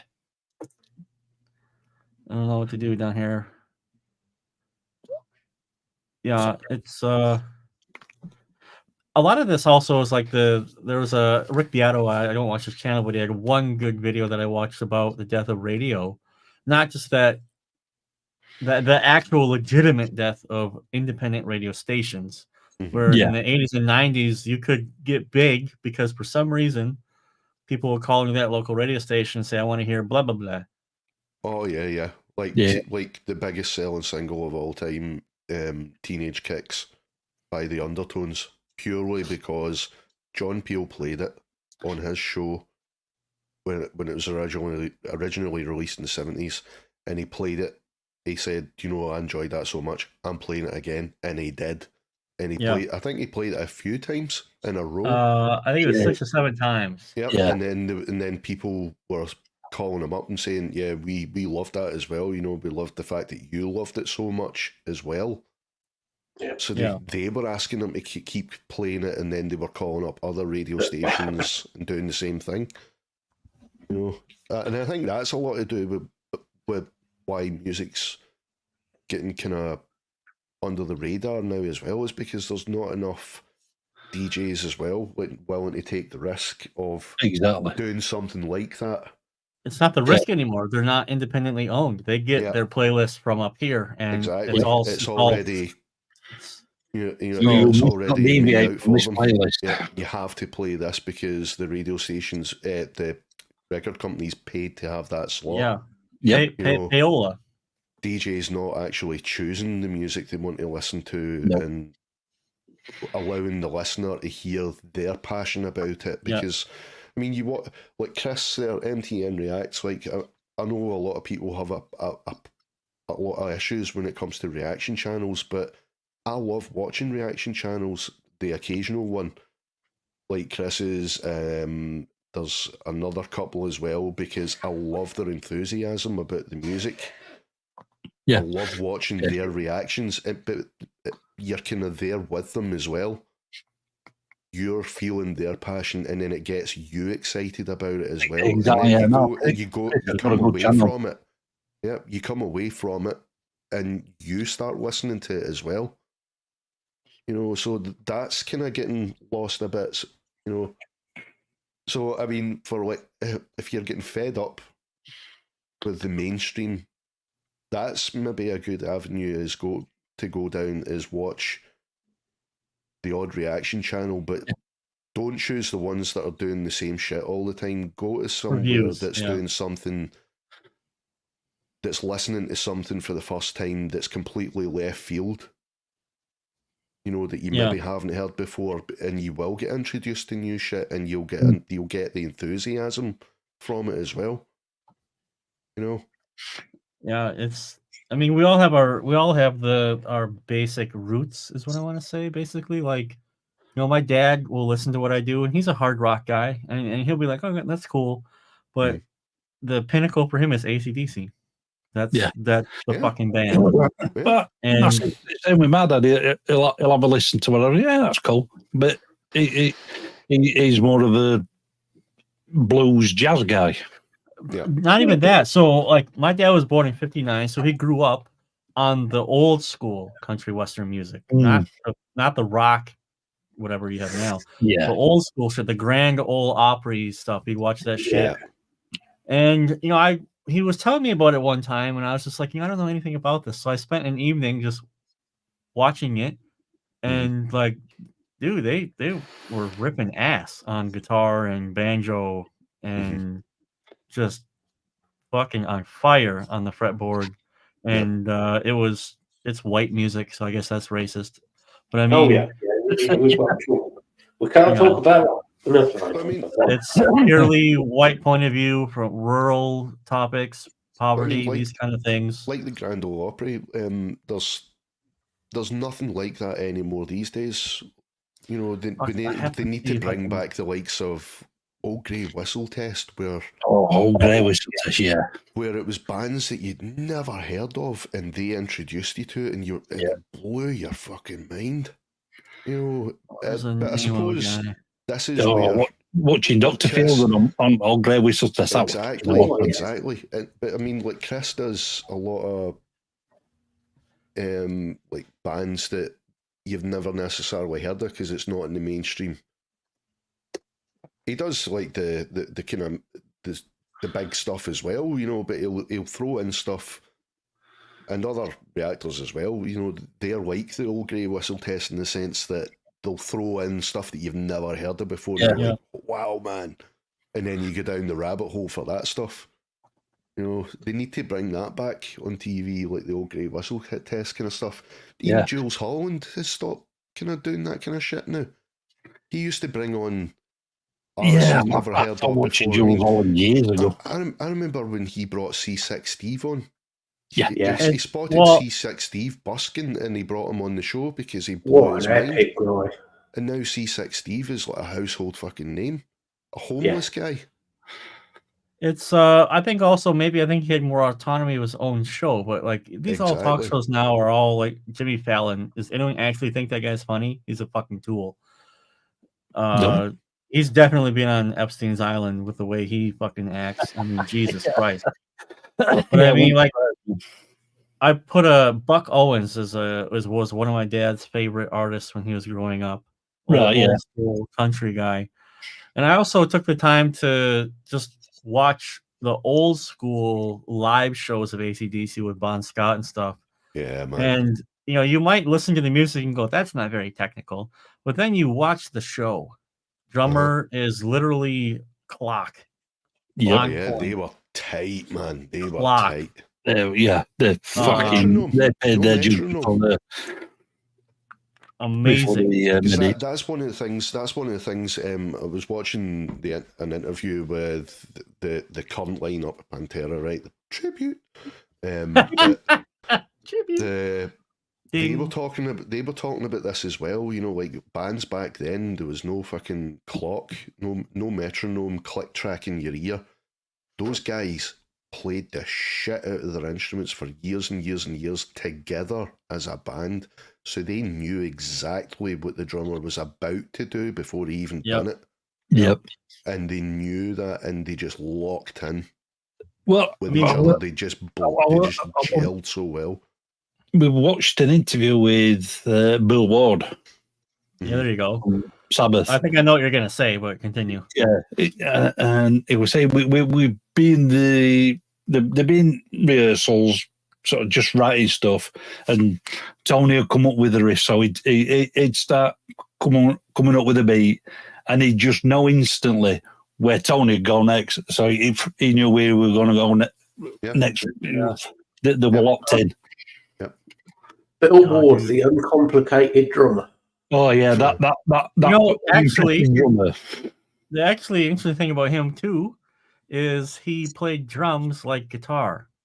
Yeah. Yes. So if you listen, whereas Phil Rudd was just like you could set your watch to the second. Yeah. He's not gonna, you know what you get with that guy. Bill Ward was more unorthodox, as in he would do a lot of tom fills. He'd play with the riffs. He did. Yep. He played guitar on the drums, other than just being a timekeeper.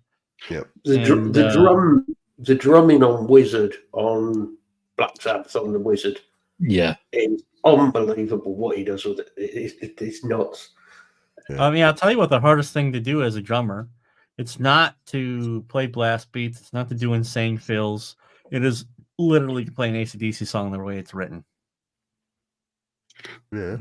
To not lose tempo and to fight the urge to fucking build a house. Yep. We call it building a house when you're doing a bunch of crap. Exactly. But you hear bands nowadays and they're fucking they sound amazing recorded. And then you go to watch them live, and the tempo's all over the place. Everybody's can't play for shit. The drummer goes too quick in one bit, and it throws the guitarist off and the bass player off, so they just fucking lose time as well. And everybody's like, because they're so used to being in the studio environment and having that fucking everything kept in time for them. Yeah, everything played to a click track. Yep. So this is the only time that I'll make mention of this because I'm I'm good friends with Carl Sanders from Nile, and Yep. when I went to see them in Poland, we hung out. And the first thing I said to him, I said, "You guys play this songs exactly like how they are on the album. Yeah. Exactly. They're Yep. not fast. They're not slow. They are exactly what I wanted to hear." You That know? was like when I saw Peter Green in the Splinter Group. They were playing. He was playing Albatross when I was walking in to take my seat, and I honestly thought I was listening to the Fleetwood Mac Albatross being played over the speakers before the guys went on stage. And I sat down, looked up, and I was like, "Holy fuck! That's them actually playing." It was Yeah. perfect. Exactly how it's recorded. Yep. And it changed my point of view, about a lot of stuff, because actually Carl said one of their new videos that came out, all they had to do was they filmed it and they just plopped the album song on it, because George has got the click in his ear. They do everything the same. Yep. And it's it. They just boop, done. See, our old drummer from my last band, he used to do that. When we recorded our EP, whenever we were doing any of the songs from the EP, he had asked the guy that recorded us for the tracks that he wanted with the click and no drums on it, because he knew the drum. He learned his shit. This drummer was like a fucking android. He knew exactly what he played when, on that EP. So he didn't need the drum track there, and he just said, "Give me the instrumental with the click track, send it to me." And whenever we were playing, every track was every time we played those tracks, it was exactly as it sounded on the EP because of him, because he wanted it to sound that way, and he never wanted to take the risk of going off tempo whenever the adrenaline kicked in. Yep. Because Charlie Benanti talks about that. Like, sometimes you'll hear even guys like Charlie Benanti, who have been playing with Anthrax for like over 40 years now. Even he still goes out of time occasionally. He never plays with a click, except with Pantera, but he never plays with a click with Anthrax. But you'll listen to them, and sometimes, occasionally, you'll hear his tempo go up, and that's because the adrenaline starts pumping. So Andy, our old drummer, was like, "No, give me the click track with all the instruments on it," and he would always, even when we're rehearsing, he was rehearsing with those tracks in his ear. So even in rehearsals, we were always the same tempo every time, and we were just locked in. I mean, just imagine this, right? You got a song, and the drummer does that fill that leads into the chorus, and that's your favorite part of the song. Yeah. And then you go to the show. The song's too fast, it's sloppy, and the drummer doesn't play the fill. Yep. It's like it's almost like, what did I pay for? I could have just watched a cover band down the street play this song. Yeah, Benanti was talking about that as well, because he says the Pantera songs are so fucking iconic. You gotta play. He says, whenever I see a kid playing air drums, he says, I want. He's playing those air drums because those drums were so fucking amazing. He remembered that, and he remembered every fill. So he says, if this line is so fucking iconic, I need to learn that shit and play with that fucking guy that's in the crowd that's playing the air drums, because that's what he wants. That's what they want. They want that album version. They don't want you fucking ad-libbing. Well, it's like what you said, like you said, that fill-in is what you remember that led to this fucking monumental section of the song. Yeah. I mean, I think you said it a few shows ago, Scott. You were talking to Immortal from saying why he's just playing the same drum fill in every show. Well, it's different people watching that show every night. Right. The only constant is you. Yeah. So in every show, I mean, it has to be just absolute difficult to be an actually good live band. Yeah. An actually good one. because it's like it would be. I mean, I played a bunch of shows, and a lot of songs that I didn't write. I had to learn the drums. I mean, I had to learn drums for Behemoth songs, and there are some iconic parts of the songs where you just have to play them that way because that's what people are expecting, Exactly. Yep. And I mean, it's just like, yeah, man. It's I agree there's with a you lot of there, studio Chris. magic. I agree with you there. Chris 2 is fucking incredible, man. That guy is a unit on the fucking drums, man. I mean, there's times and places for it, right? Like if I'm listening to AC/DC, I am not expecting drum fills. No. I'm expecting 4 on the floor, tight in the pocket. Like I don't want to like as probably as awesome as it might sound in my head. I do not want the ending for those about to rock to have double bass. Yeah. No. Or it a were, solo over the whole top of it. Mickey D, when he was in Motörhead, he says, I could overcomplicate these songs, but it wouldn't suit the song. Yeah. Yep. It would end up like, that video meme, drummer at the wrong gig. Yeah. It's the guy in the pink donut suit. Yeah. But I've watched a couple of those videos. They're very entertaining. They're hilarious. The whole band is fucking impressive too. Oh yeah, by the way. totally. It's like a Broadway gig that they're doing. It's really, really fun to watch. Man, and to be entertaining is so difficult. It's like honestly, it's not everyone can do it. Another one I've been watching a lot of lately is like old Tool videos. Love them or hate them. I mean, you mean like Danny Carey videos? Yeah, man. Well, not just Danny Carey, like even just the other guys talking about like, how they came together and how they've just got into this flow and played years together, so they know exactly where they're going to go each time they play the songs, and how each, I can't remember who it was that said it, but it was a guy talking about Tool, and he basically said, I don't think of Tool as, 4 guys on the instruments, 3 guys on the instruments and a vocalist. He says, I consider even the vocals as an instrument in that band because it's complementing what the other guys are doing.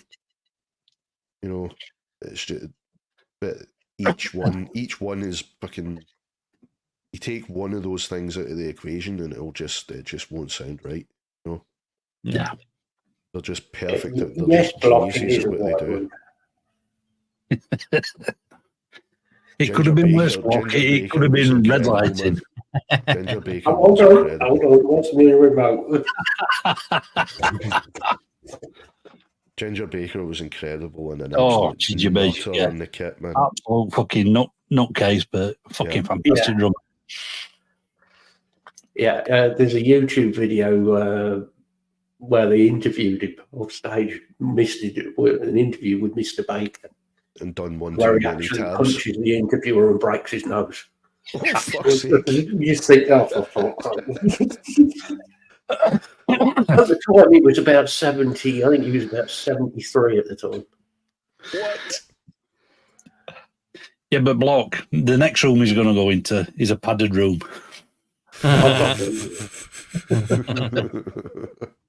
All right, big guys. I think I'm gonna have to bail because I need to keep recording guitars for this bit and then write drums and all that shit. But no problem, Bill. Thanks for coming on again. Hey, it's always fun. Absolutely. Hang out, talk shit, make fun of G-string. Yep. Check your DMs. That's what he's there for. G-string. Good DMG, by the way. Oh, sorry, you're still here. Oh yeah, fucking cheeky cunt. Yep. Yep. Yeah. But look at this is what I get. One night, try to be nice to you guys, and you just gotta take advantage of me. Well, I'm being nice to you too because you can't see me, but I'm actually sitting here the whole time with the middle finger up at you. Yeah. Hey, listen. Listen, I take that as a compliment because usually your middle finger is so deep in your asshole that you can't even pay attention to the conversation we're having. So, all right, you guys are great. It's always fun hanging out. Thanks for having me on. Absolutely, And, No worries, we'll be fun. around. And Yep. don't be gay, or I mean, be gay, bag. Yeah. See you guys later. Have a good one. Yeah. Fucking hell, man. What a twat. You ever notice when Scott appears, it's always like a car crash in slow motion? Fucking great. Nah, he's a good dude, Scott. Good. If you've not checked his channel out, go and check his channel out. Channel below. Absolutely. Some good shit there, man. Fucking talented guy. Educational as well. He's talented, so I don't know why he's hanging about with us fuckers. Mm-hmm. Yep. Entertaining, educational, and just fucking good to listen to as well. Absolutely. And he's good, and he's up for a laugh with us guys. Yep. Just like us, he doesn't take himself too seriously. No, Scott's always up for a good laugh.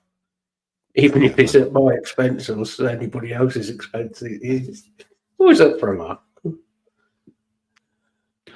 Yeah, exactly, Bill. Yep.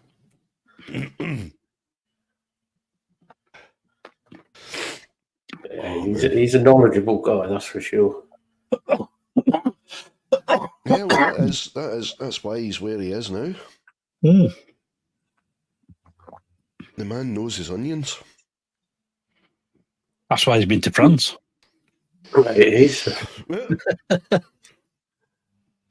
See, what I like about Scott is he, unlike, I've got to be careful how I say this, unlike some, no, I'll just say how it is, unlike some Americans, he doesn't take offence at anything, even when you say it about America, because that's just Scott. It's the way he is.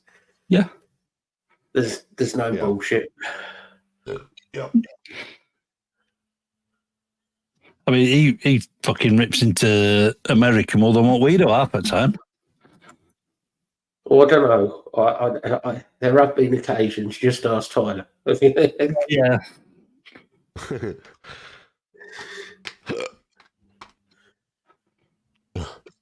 But it doesn't mean everybody that in America is a bad person. No. There's some really good people. Mm-hmm. Yeah, I've seen that. I've seen your message, dude. I will check that out later. What's that? Esperanto? Yeah. Yeah, I've seen him before. He's got an Instagram channel as well. Oh, cool. Yeah, he's good. Nice one. Because he was one of the guys that they when all of the Slipknot shit was going on, he was one of the guys that everybody was saying, oh, it might be him. No, it's not. I thought it was going to be Eloy Casagrande. Well, I hoped actually. So it's not. Nobody still knows. not been announced then. Still not been announced that it's going to be. No, nothing's been announced. I've not heard anything yet. I've got to be honest. See if it's Eloy. If it's Eloy, that band is about to fucking be an absolute fucking monster live once again. Yeah. Because holy shit, that guy. Apparently, like they've tried it. They actually switched off all the fucking monitoring and speakers while he was playing with Sepultura, and you could still fucking hear him above everything. You'd still hear him. Hey, Lisa. I'm waving. I just have no hands at the moment. Yeah, I'm hoping it's going to be him because guy, he's another one that likes to learn everything as it should be. Yep. I think Slipknot need to go backwards and go back to what they were, not what they've become. They might do. Yeah, because, this is again somebody like Eloy Casagrande. He's a fan. Yeah. I mean, that's how we get into Sepultura. He was a massive fan, and Yeah. he'd been doing stuff on his YouTube and with bands doing covers and shit. And they're like, okay, this guy knows his fucking shit. Yeah, Get I him mean, me and DW were talking about this earlier today. Slipknot, them first two albums, the self-titled and Iowa. If they can fucking get back to that era, Blistering, man. yeah. They were fucking awesome. Yeah. Awesome albums. Yeah. Well, you might find that they do kind of revisit it because, as I said, with him being a fan, you know, he'll bring it up. You know, I love that shit. You know, he'll say I loved it. He'll probably say like I loved the fucking early shit, especially because it, you know, XYZ, and they just go and do it then. Yeah. Excuse me. I think they've done the kind of the quietly angry shit for a bit long now. You know, the kind of arty, the experimental side. It's been going on for a bit now, so I've got a funny feeling they will do something different, or like you said, go backwards. Go back to that original sound.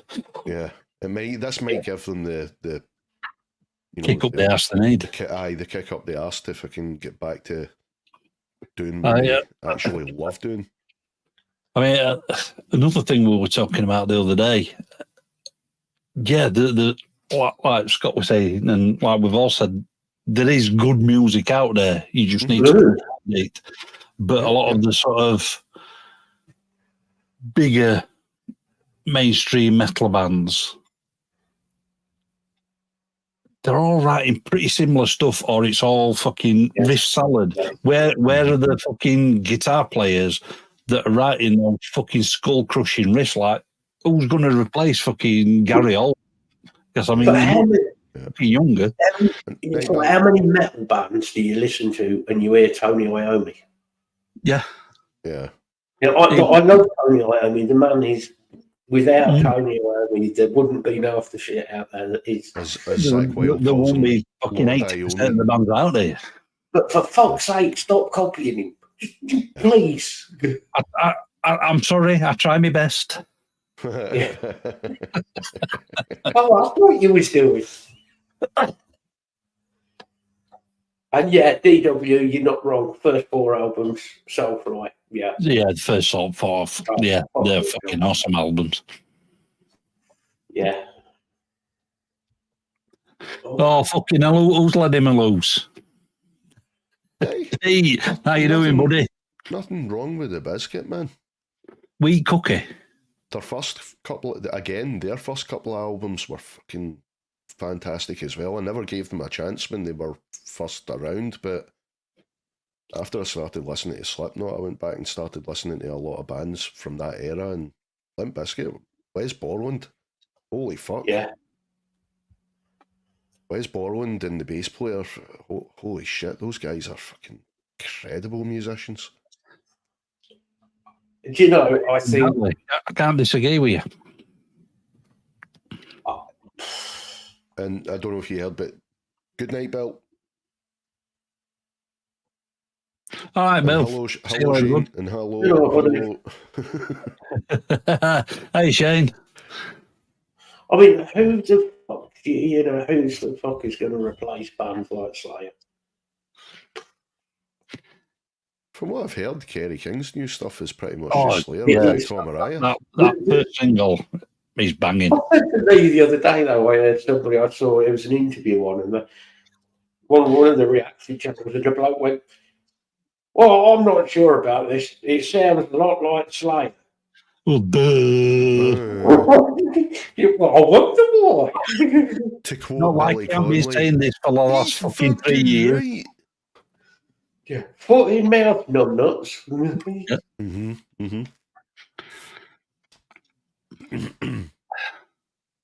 Yeah, that Tony Martin box set. That should be a good box set. That. If you're gonna get it, you want it on. It's got to be vinyl though, or SACD. Or if you can afford it, even the DSDs. DW, I know what you're saying. I mean, love it or hate it again, Gent. Okay, it's not the fucking hardest shit, but with a couple of the bands that I do enjoy from that genre, the reason I do is because of it's not about all the zeros and ones. It's not all about that. It's about the fucking. It's the feel, the feel, and just the brutal tone, and it's all of those fucking. I never all really those got ingredients coming together and just fucking delivering a just nice, brutal, chuggy sound, man. Yeah.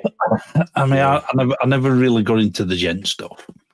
Me either, but I mean, there's a couple of bands that there's a band that I love, Circles. Yeah. They started off as pure gent, Periphery. Although they went more proggy, obviously. Yeah, they went the more. Yeah, they went out the prog route, but again, I tend to find we overall tone that I like. Yeah, no, I get that. I've listened to a couple of bits of Meshuggah. Yeah, man, it's pretty good. Sometimes I think it goes on a bit too long. Mm-hmm. But all the so-called gem bands that I've heard, they're all just trying to seem as though they're just trying to sound like Meshuggah. Yeah. No, do your own fucking thing. Yeah, playing that sort of style, but do your own thing. Yeah. Well, again, from production point of view, the reason is because that iconic gent sound, all stems from using the same amp, the same speakers, the same pedals, the same desks, the same producers, the same microphones, the same microphone. So of course it's all going to sound the same. Yeah, I mean, because they want to have that sound. So every band ends up just sounding like the last. You can say, I mean, going back to sort of 80s stuff that we all grew up on. Yeah, you got your thrash, your death metal, whatever. Mm-hmm. But a lot of there were similar sounding bands, but most of the bands had their own fucking sound. Mm-hmm. Yeah. Yep. Oh dear. Oh dear. Oh dear. Oh dear. And also, I mean, this could go downhill very fucking quickly. Even when I'm recording stuff and I'm mixing stuff, from the Fright Box. Yeah. I don't I used to when I was doing covers or whatever, and I was recording my own riffs. I was always using the exact same preset. Yeah. For the guitar and the bass. Now what I've started doing is I'll listen to it and I'll experiment with a different amp each time or a different fucking EQ, just so it deliberately doesn't sound the same every time. Yeah, I get what you mean. I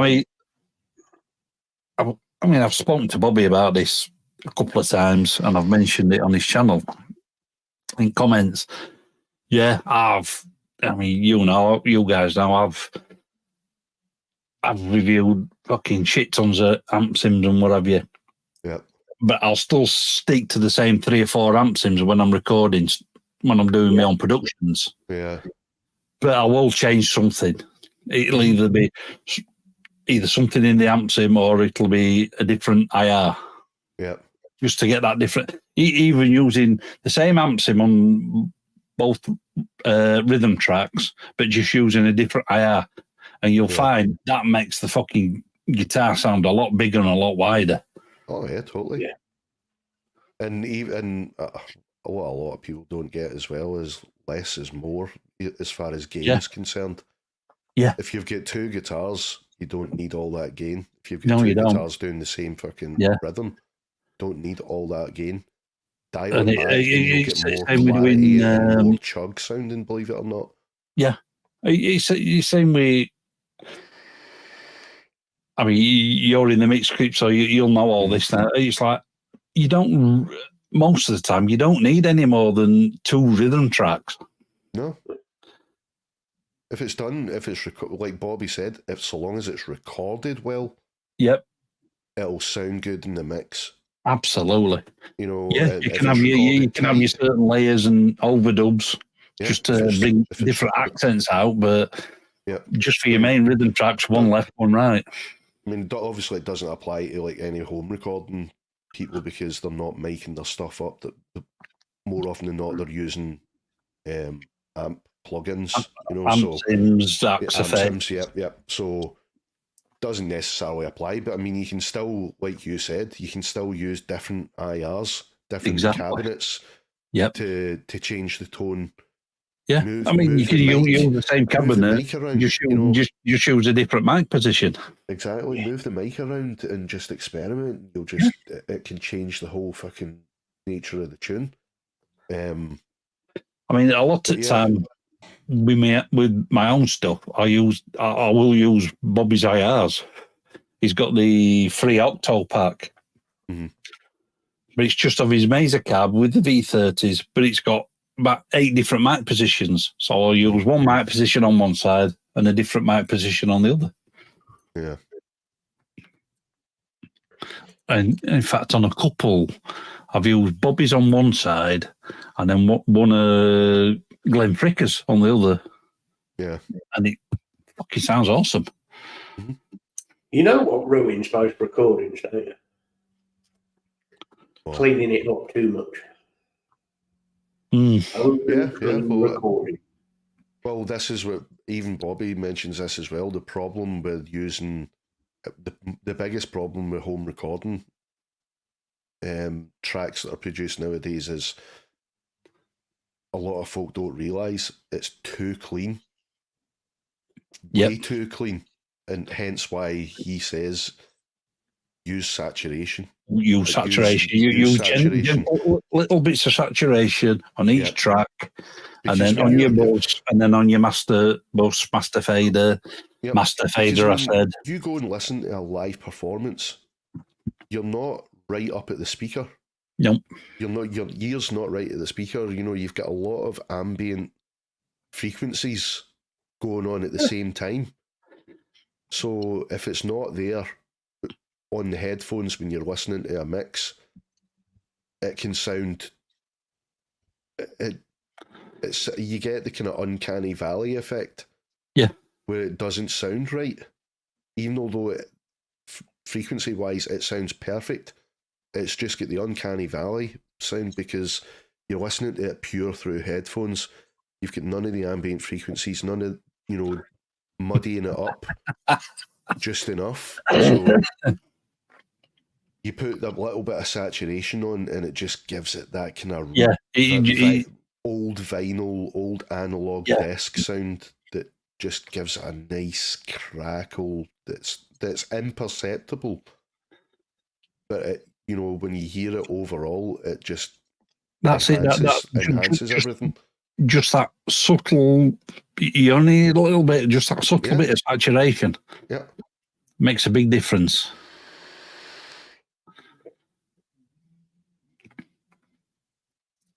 Oh my God. Oh dear. Caramel nut crunch. Oh dear. Oh dear. I can see us going shopping tomorrow. Oh no, I've got kids tomorrow.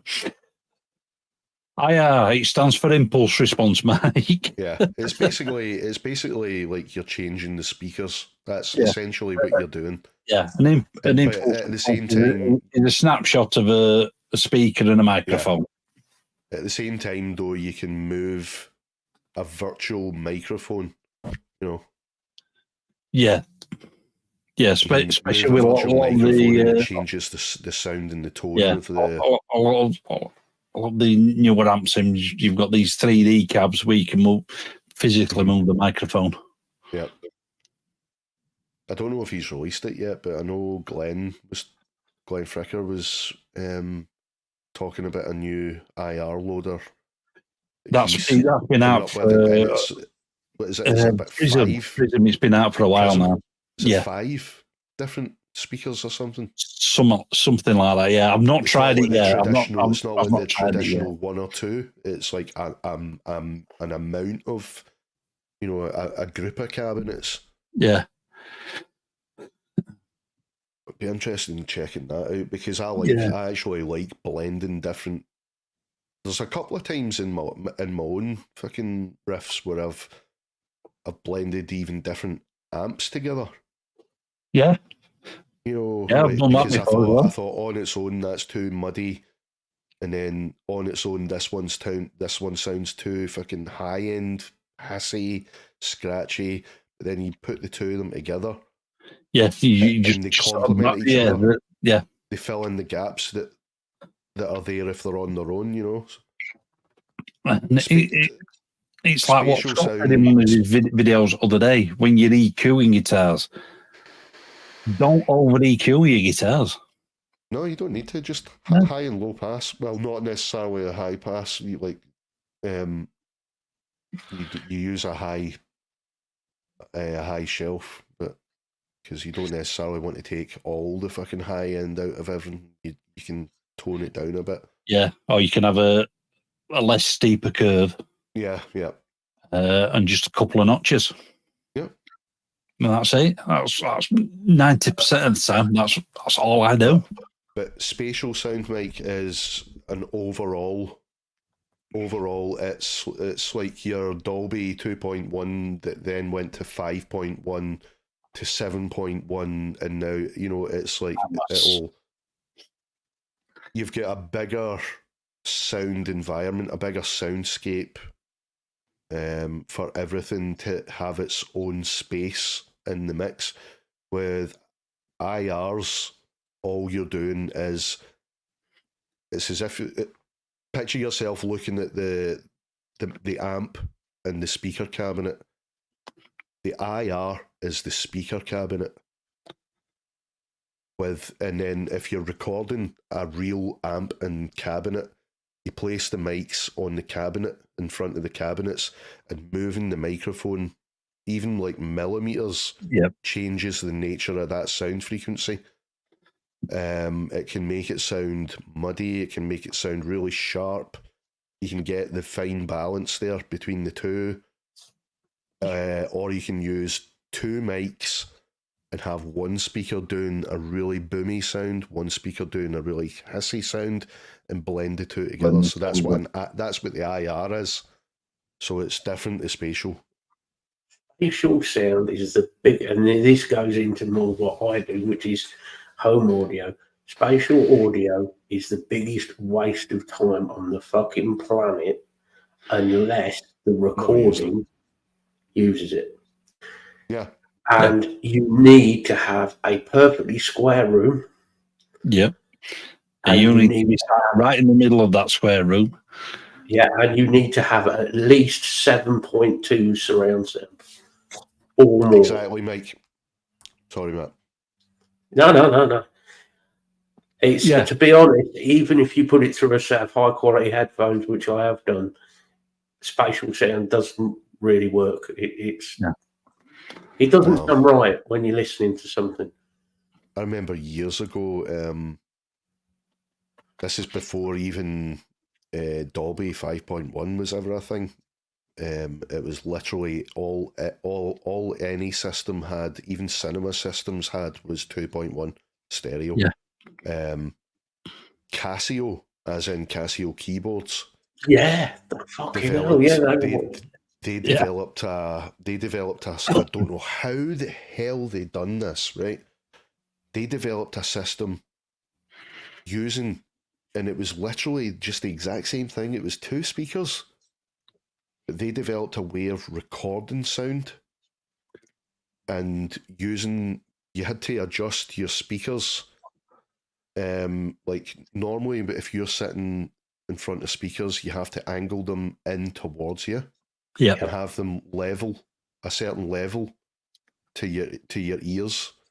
Yeah, you tweak it was a similar principle, right? But what Casio done was it was how they recorded the sounds, and then what they recommended was you sat at a certain distance away from the speakers, and you pointed them outward, away from you, 45 degrees, to bounce deliberately off the walls to the left and right of you. That sound would then bounce from that wall behind you and then came back, and it created a completely 360-degree environment, and it literally was like surround sound before surround sound was even a thing. I remember there was a demonstration CD they released, and it freaked the shite out of me when I first listened to it, because it wasn't music. It was done. They were developing it, I think, for cinema originally, and so it was all acted out scenes and, you know, ambient soundscapes, you know, like environments, forest sounds and stuff like that. But then there was this one, and it sounded like somebody walking through a forest, and you could hear the leaves crackling, you could hear twigs snapping, like you could literally pinpoint the distance that this sound was coming from. That's how accurate this system was. Yeah. And then all of a sudden, it was literally like somebody was right up at my ear whispering, and the girl said, "George." I shat myself. For those in chat that don't know, my real name is George, right? And I shat myself, and it was kind of like ASMR, right? But that was the whole point of it. It was so that the sound sounded so genuine, like you weren't actually listening to a sound system. It was like it was actually there in the room. The sound, it was so well recorded, and this system disappeared. Yeah, well, you know why, don't you? Because the guy who invented that exact system that you just said about from Casio was Armour Bose of Bose Sound. I didn't know that. You remember the original Bose speakers that were like that? They were like that shape. Yeah. Aye. And they had 9 speakers in them, in each speaker, and only one in each speaker was directed at you. The rest were all bouncing off the wall. I didn't know that. Yeah. I had a mate of mine, actually, he got a set of those for his 21st birthday. Fucking hell, man. They were the weirdest fucking speakers you have ever heard. Listening, but on Mike's level, listening to do. I was listening to Black Sabbath on it, and it was Iron Man, while very stoned, because we've been doing bongs all night. Mate, my head was fucked. It weren't really speakers because we were listening on headphones. Oh, fucking hell.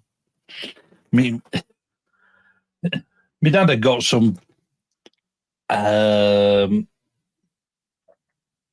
mini disc, not mini disc, some like mini disc tape type things. Mini disc, I love that format. Sorry. Yeah. And he sat there one evening. Well, when I'm saying one evening, fucking 2:00 in the morning. He sat there with this playing, and he's got headphones, and he's listening to it through headphones. And all of a sudden, hey, and he thought it was somebody knocking on fucking door. That's how good this system was that Casio had. That's how good this was. Yeah. And he were interested in some fucking Michael Jackson song. Yep. The nearest I ever heard to this sound system again that Casio came up with was when Jurassic Park first came out. The very first one.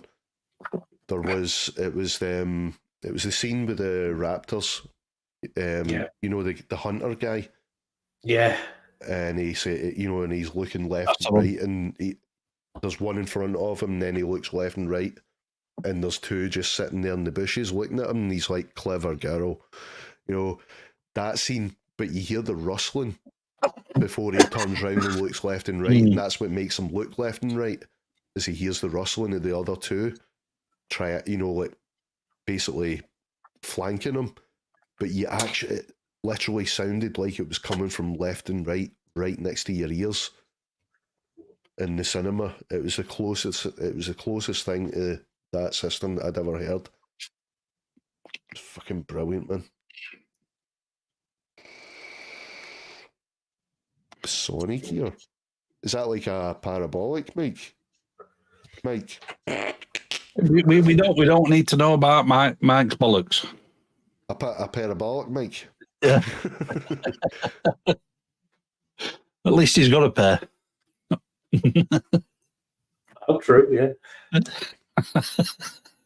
And no, Mike, we don't need photographic evidence. Yeah, we don't need graphical evidence. What is the Sonic here, Mike? Mike. Is it like a parabolic, Mike? Mike.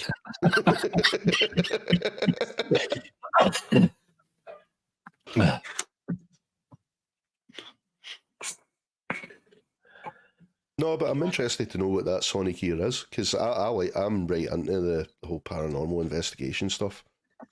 Oh, you know, Mike is sat at home and he's gone for it. He's slowly he's doing that. I just saw this morning. Do you know what's coming out later on in October? Wow. A new series of the X-Files. Really? A new fucking series of the X-Files with Sculder and Mully. Mulder and Scully. Sorry, Mulder and Scully. Sculder and Mully. What the fuck am I on, man? Yeah, but is it the original actors? Yes. Oh. It's David Duchovny and Gillian Anderson. Yeah. Oh. October. Yeah, Mike, please don't ever fart down that microphone. That is then. That's a parabolic mic. I could have interesting results if Mike farts down that. But, Oh, Christ. Oh, Jesus, it'll be like a fucking bugle. I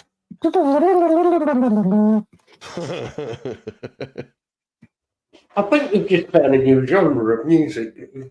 Foghorn. Mike farts. I'm not standing behind Mike while we record it. No, he can record it, send it to us, and then we can put some automation so it goes from left to right on it. You see his poor old mum walking in the room when he's trying to record it. Recording. Yeah, we his kicks down. You would have to record that in an open air environment, though. You know, recording that in a tight space. No, thank you. You're doing that on your own, Mike. Yeah. So yeah, October. It's going to be on Hulu, which means it'll probably be on Sky Atlantic. Yeah. I'll find it on BTV. It'll probably end up on one of the streaming channels as well. So yeah. But it is David Duchovny and Gillian Anderson as Mulder and Scully, and it's continuing on from the last series. So it's not a reboot or anything. Cool. Oh, yes. I think I know the one you're talking about, Mike, now. I think I know the one you're talking about. It's kind of like a mega sensitive mic, but it's got some sort of gate in it where it doesn't detect loud noises. It's specifically for like really ultra low frequency stuff as well. It's mental, man. But I'm pretty sure I've seen it getting used. Bet that's not fucking cheap. No. I'll bet they're not. No. I think actually Nick Groff used it. I know Nick Groff, he's one of the ones that likes to use the new technologies in paranormal. Yeah. He was one of the first ones to start really using the Frank's box, which is kind of like a spirit box, but it's doesn't go by radio frequencies. It takes in ambient frequencies and puts it through various filters and gates and stuff, and then generates sound.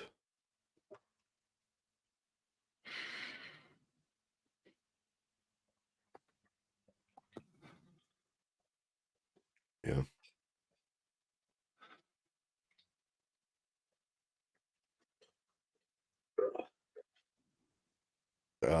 When I saw that this morning about the X-Files, I was like, oh, fucking beauty. Yeah. I've not watched X-Files since 90s. You never watched the new series? No. It was only on like a few years ago as well. No. But they left it as if, you know, that's it. Yeah. But they're continuing the story, so sounds really good, man. There's a hint there, Mike. You were at Warwick. It's pretty well known, Warwick, for what, yeah. Just It's it doesn't fucking matter. shit. Anywhere in the UK, like any of the American ghost hunters will tell you that Britain, the reason why it's so well known for the haunted locations is because it has thousands and thousands of years of history. Oh, that's it. Unlike America, we have history. Yeah.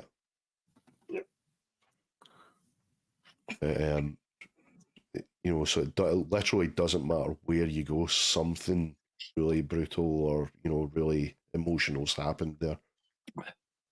I mean, as we've alluded before, I mean, Lisa's been on plenty of investigations. I've never been on one. I would like to go on one at some point. Same here. There's one that they do literally just up the road from here. Yeah. At there's a prison, an old jail. It's renowned. I'd approach it more from the. I won't say I'm not necessarily a non-believer, but I am more on the skeptic side, if you will. See, that's the thing. Like, say, I'm skeptical as well, but I'm skeptical in the sense I'm skeptical in a Mulder sort of way. Yeah, I want to believe. I want to be convinced. Yeah, exactly. You know, well, even though I'm skeptical, I have a sort of experience. It weren't in this house, it was in the old house. And I'm laid there in bed one night. I don't know if I've told this story before, but all of a sudden, laid there in bed, Lisa's asleep, and I can feel somebody just stroking my beard. Sorry, mate, it won't happen again. Yeah, I know. Well, if you do, wear your stockings and suspenders next time. I've had weird stuff happen as well, and I've had friends that I know wouldn't joke about that kind of shit. You know, I know my friends well enough to know when they're lying or bending the truth, or, you know, elaborating too much. You know, these people saw something. They really, really fucking did. And I've had my own things as well, not ghosts, but I've had weird paranormal stuff. Exactly. Like my cousin and I, she said there, everybody's got their own personal experience. Yeah. Yes, but I mean, like, my cousin and I were really close, and I remember him starting to tell me a story about a dream he had about our grandpa. Our grandpa doted on the two of us, and he told me about a dream he had. It was the same fucking dream I had, and right down to the minute details. And he actually said something in the dream to him, and in my dream he said it to me as well. And he said it word for word. Shit. Yeah, but Block, you were near Northampton. That's. Well, you know, I was going to say that says it all, really. Basically, the dream was my grandpa was basically telling us that he was going to be leaving us soon. And then, like, literally weeks after we had this dream, he passed. Yeah. Shit. Yeah, it's really weird, man.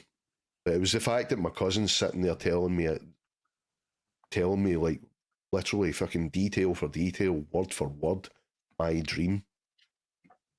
Wow. You know, and I'm like, holy fuck, man. This is fucked up. So that kind of, you know, yes, I'm skeptical with a lot of the fucking ghost stuff. Even when it comes to the UFO extraterrestrial stuff, yeah, I'm still skeptical as well. Absolutely. But there's still some stuff that I look at and I'm like, that's absolutely real, but there's still no proof. Yeah. You know, Well- so I can't say that it is 100% real. Yeah. I mean, like Mike said, there's a difference between ghosts and spirits, but there's also a difference between ghost hunting and a paranormal investigation. Yes, yeah. Yeah. There's also a difference, and this one pisses me off. I know it pisses Lisa off, in people who go in to try and aggravate spirits. Oh, Yeah. If you're going into anywhere to aggravate what is in there, you're a fucking moron. Absolutely. You do not understand what is it's there. one of the top fucking rules is never fucking challenge. I've been in a few places where they've been very. Although in saying that, I was Strange. talking about this last night. Don't ask me. Oh, it's because we were playing Phasmophobia with Nick and Jenny. Yeah. They say in the paranormal investigation community, you don't ever challenge a ghost. You never do it. You never taunt them. Nope. Because that can lead to attachments or worse. But you look at ancient Chinese culture, and the ancient Chinese culture, their whole thing is you never show fear. You challenge the ghost. Like in the Western world, if someone actually says they saw something, they turn tail and run. In the Chinese culture, you never do that. You run head on, charge at the ghost, and you shout abuse at it. You literally shout abuse. It does, because there's in a lot of the investigations that you see now, and it stems from the ancient traditions. They all run at the ghost shouting "What all you ma? What all you ma?" which basically means "fuck your mother." No, in my luck, I'd do that. It'd be Mike coming the other way.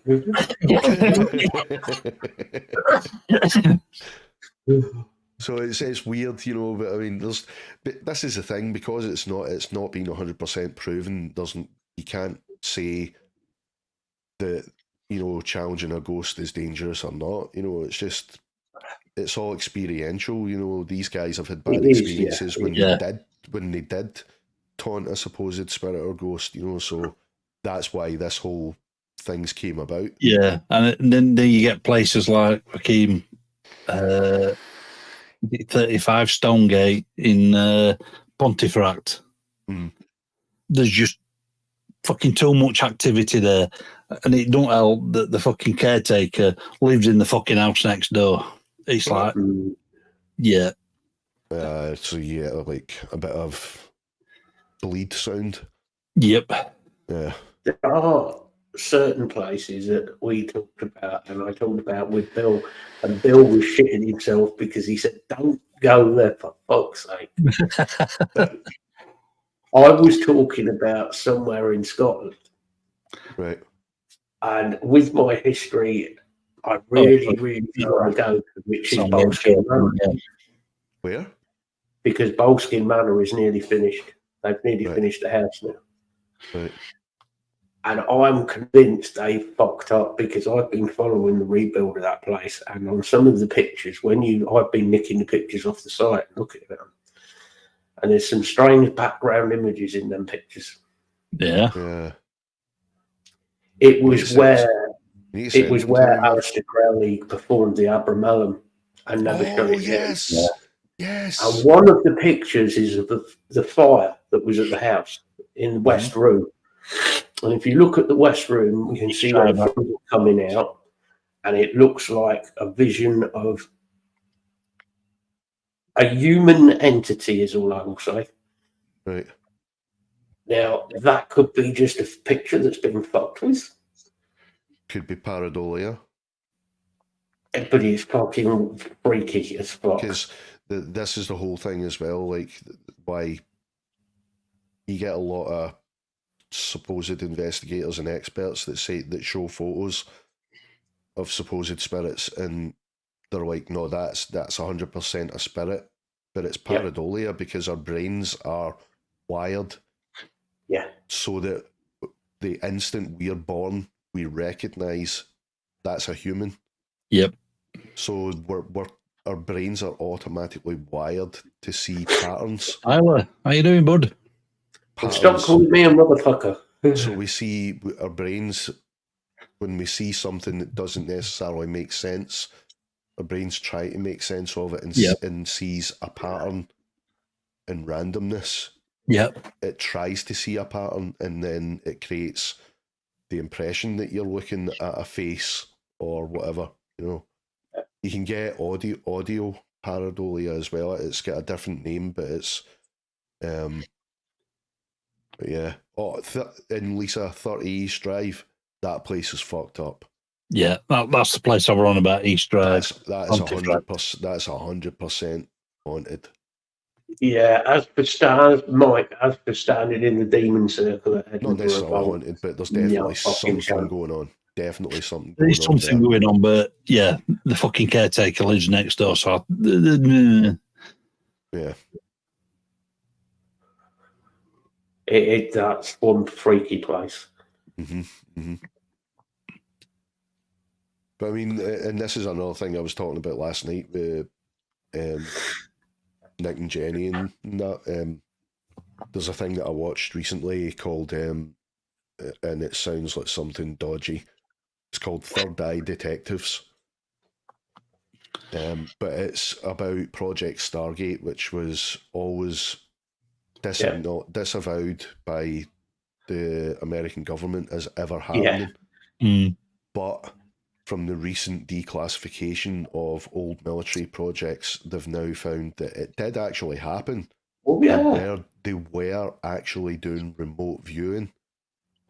And the whole remote viewing thing has always been looked at as pseudoscience and nonsense. But there was one guy called Joe McMonigal, and his code name was Remote Viewer Number 1.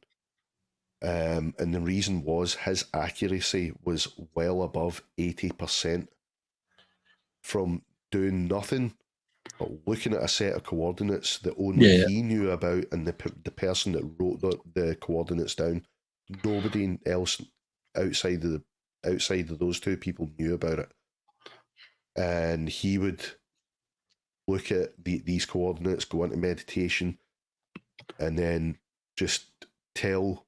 You had the viewer, and then you had I can't remember what they call the other person. Their job's basically to take note of what they were seeing and try and make sense of it as it's happening. But a lot of the time he was coming up with vivid detail, so it was like clear what he was seeing right away. And the accuracy was well above chance, to the point where it was, a lot of the time it was above actual intelligence gathering. Yeah. He spotted, like, there was do you remember the submarine that first appeared in one of the old Pierce Brosnan Bond movies? And it's it's like the really thin looking one. Yeah. If you looked at it from the top, it looked really thin. It was like a fin, almost a long fin. Yeah. That thing, before it was ever announced that it was in development, even the Russian government didn't know about it. It was the military was developing it at the time. This guy, Joe McMonigal, and this is recorded, by the way, he described it to a T. And he described the dock that it was at. It was at the side of a cliff. He said at the bottom of the cliff, it formed like a roof that you could go under, and it was like a long tunnel, and it was like a dock. And in the dock, he saw what looked like two submarines stacked on top of each other. And he described that submarine, and the guys in the American military are like, nothing like that exists, so that's bullshit. And then literally about a week later, the Russian government turned around and said, here's our new submarine that we're going to be putting into development, and here's where it's been developed. Lo and behold, the dock was at the base of a cliff in a tunnel, and it was the exact same fucking submarine. How the fuck did he know about that shit, man? So there's stuff. Yes, there's absolutely stuff that Oh fuck yeah! that people see as nonsense that they're There's beginning to definitely some find weird out shit now. out there. Yeah, the stuff that people used to describe as nonsense and cookie science that they're actually looking into now and going, maybe there is something to this now. Yeah. No, I The don't think. thing is- Yeah, I don't think there's thing any is, doubt. Because that get declassified, it's been shown that the project is actually still ongoing. It's just Yeah. changed names over the years, but it is still going on and it's still being used by the CIA for intelligence gathering. Not only the CIA, but all countries in the world have their own version of that project. Yeah. It's crazy, man. Who would have thought governments would have hidden things? No, I they know. don't do that, do they? Ugh.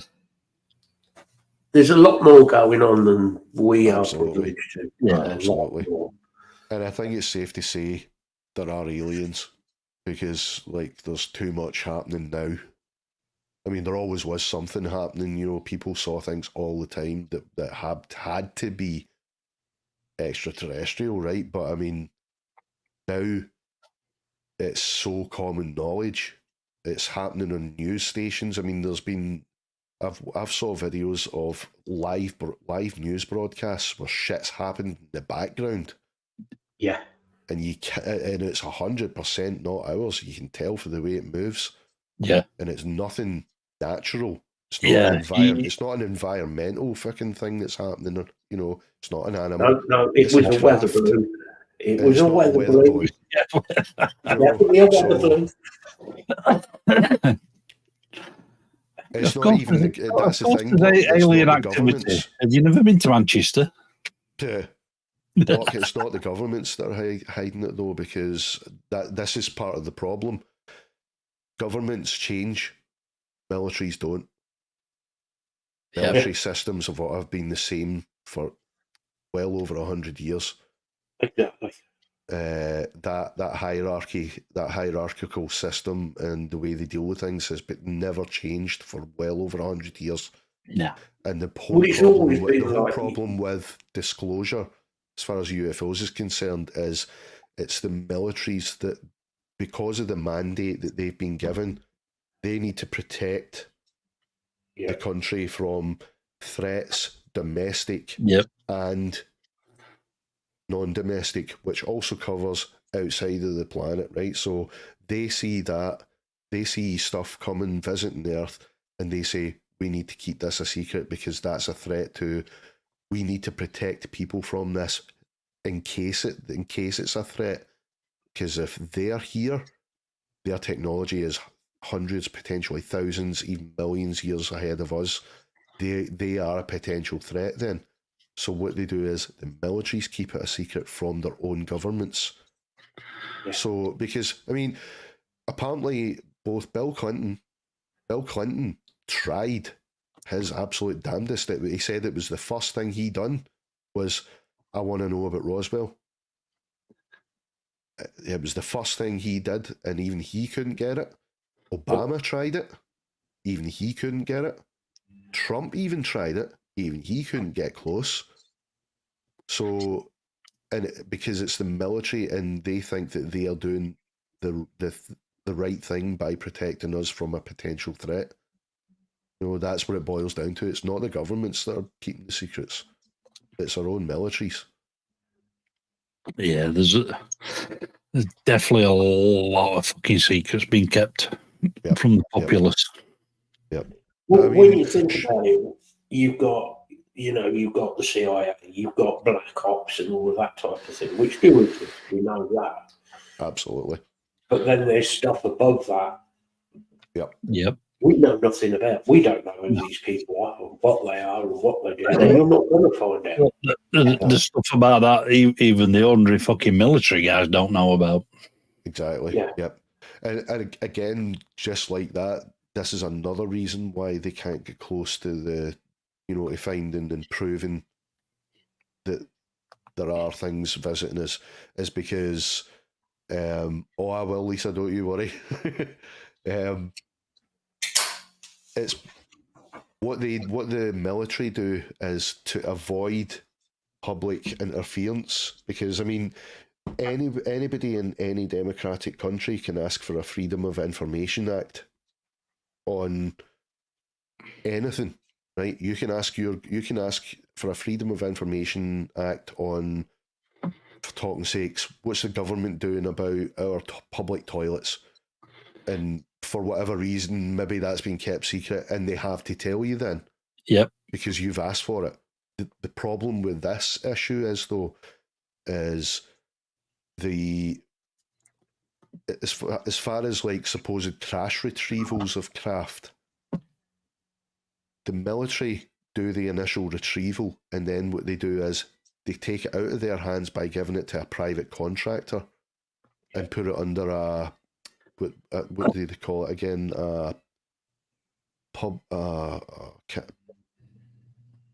Special access program.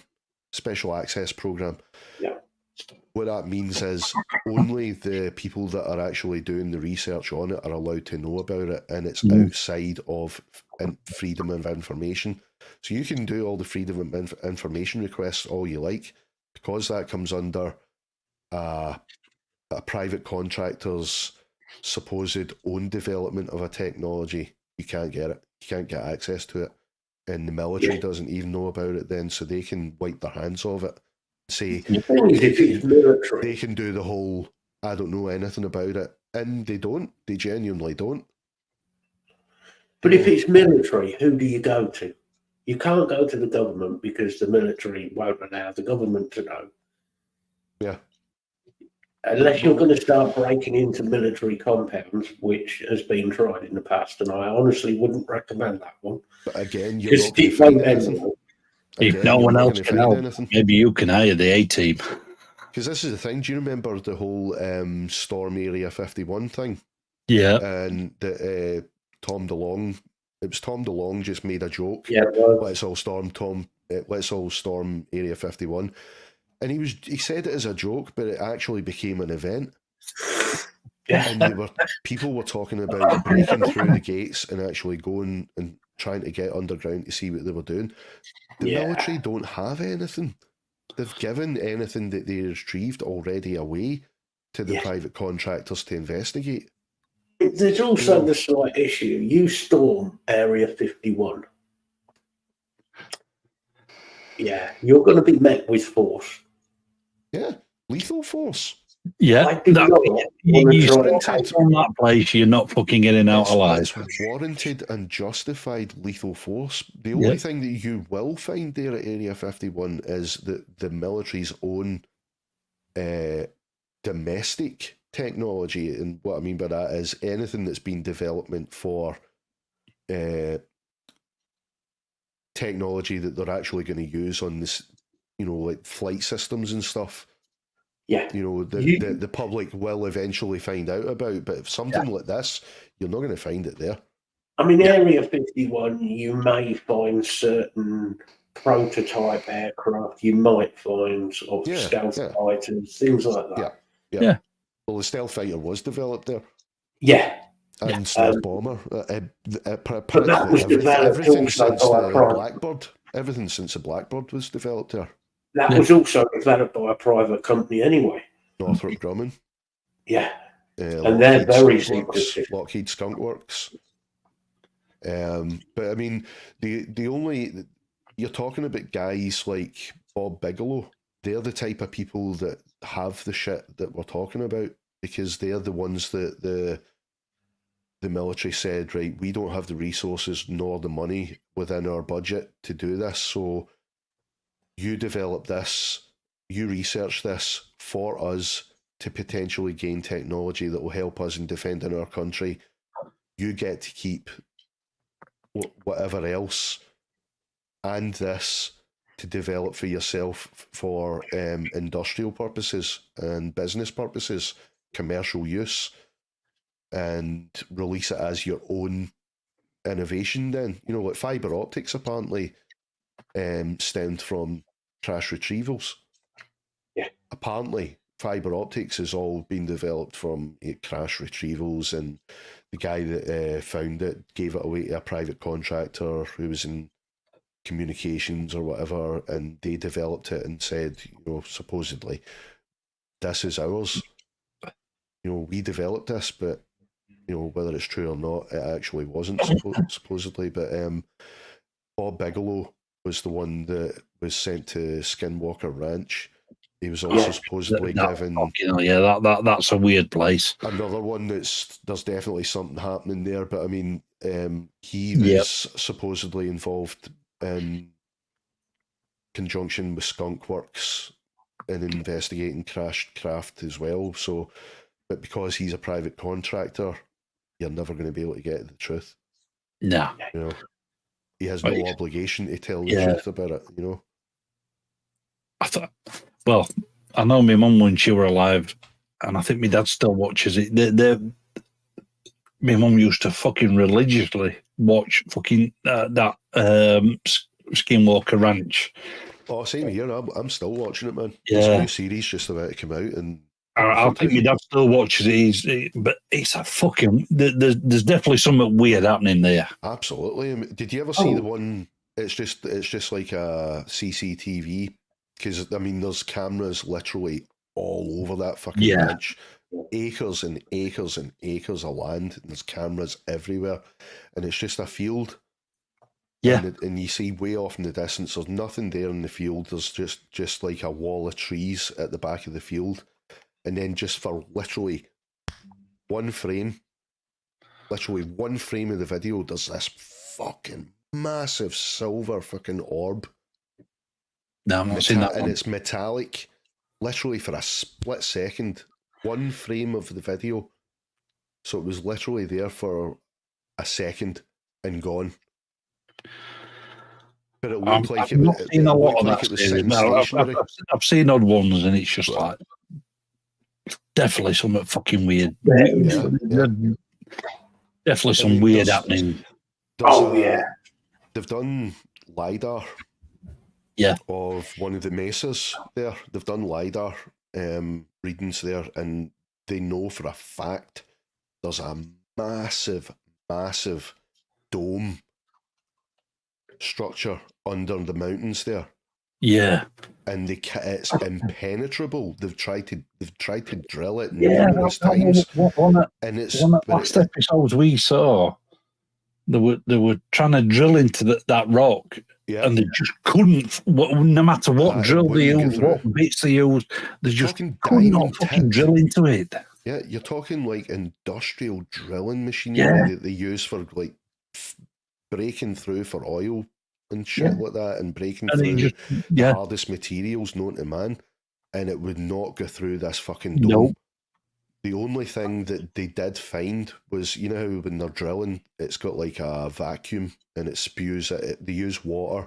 Yeah. And it sucks the detritus from the drilling process into a container. So they were siphoning through the container, and they spotted this fleck of what looked like a metallic substance, metallic flake. And they looked at it, they got it checked, and it was like selenium. The selenium, it doesn't have many uses. I mean, it's used primarily in the material they use for re-entry for shuttles and stuff. Yeah. It's also being used now for cloaking purposes. They're looking at developing cloaking technologies. I have heard something about that, stuff that bends and refracts light to bend it around it, and they found that selenium has this property to it that can actually eventually be developed for that purpose, to bend light around it. That's what came out of this fucking dome.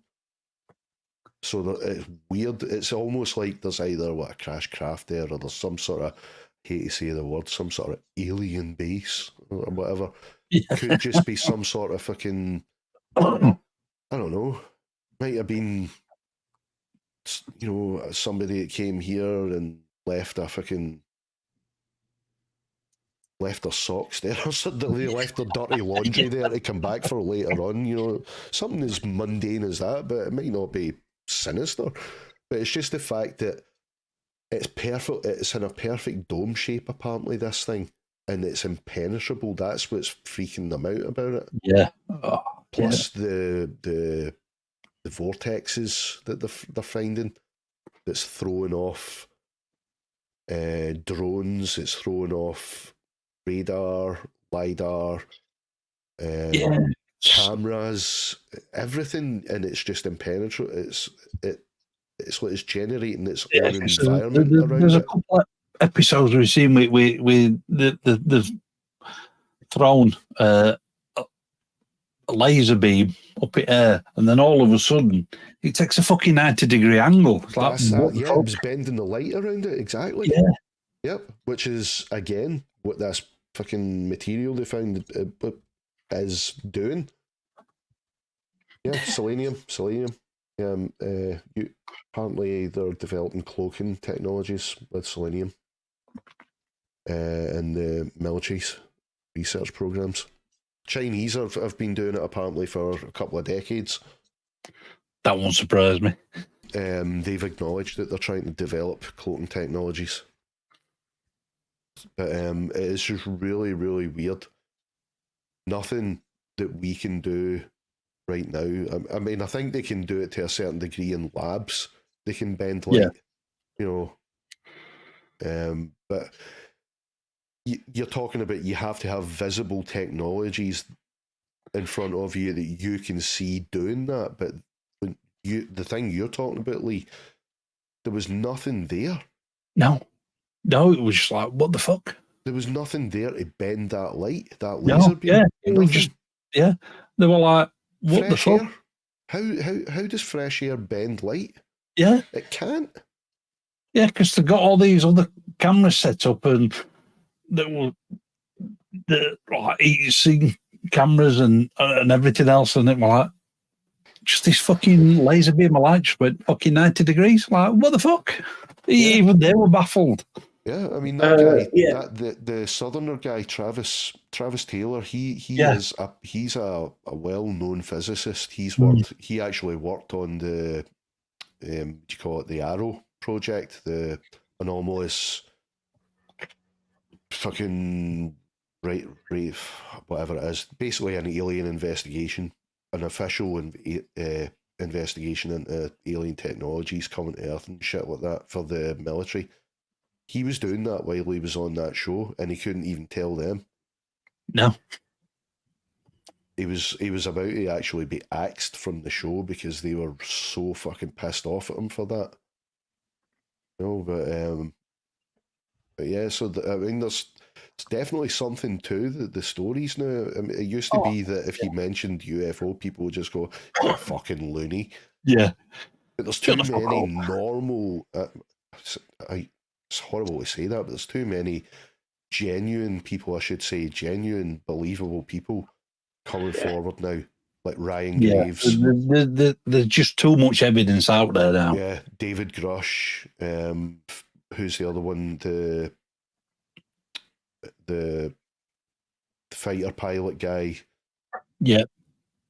It's terrible. I know you mean, yeah. Talk about him all the time. I've forgotten his name now because I'm trying to remember. But yeah, all these guys are coming forward, and there's numerous fucking military guys coming forward now saying that they've seen shit and they weren't allowed to tell people.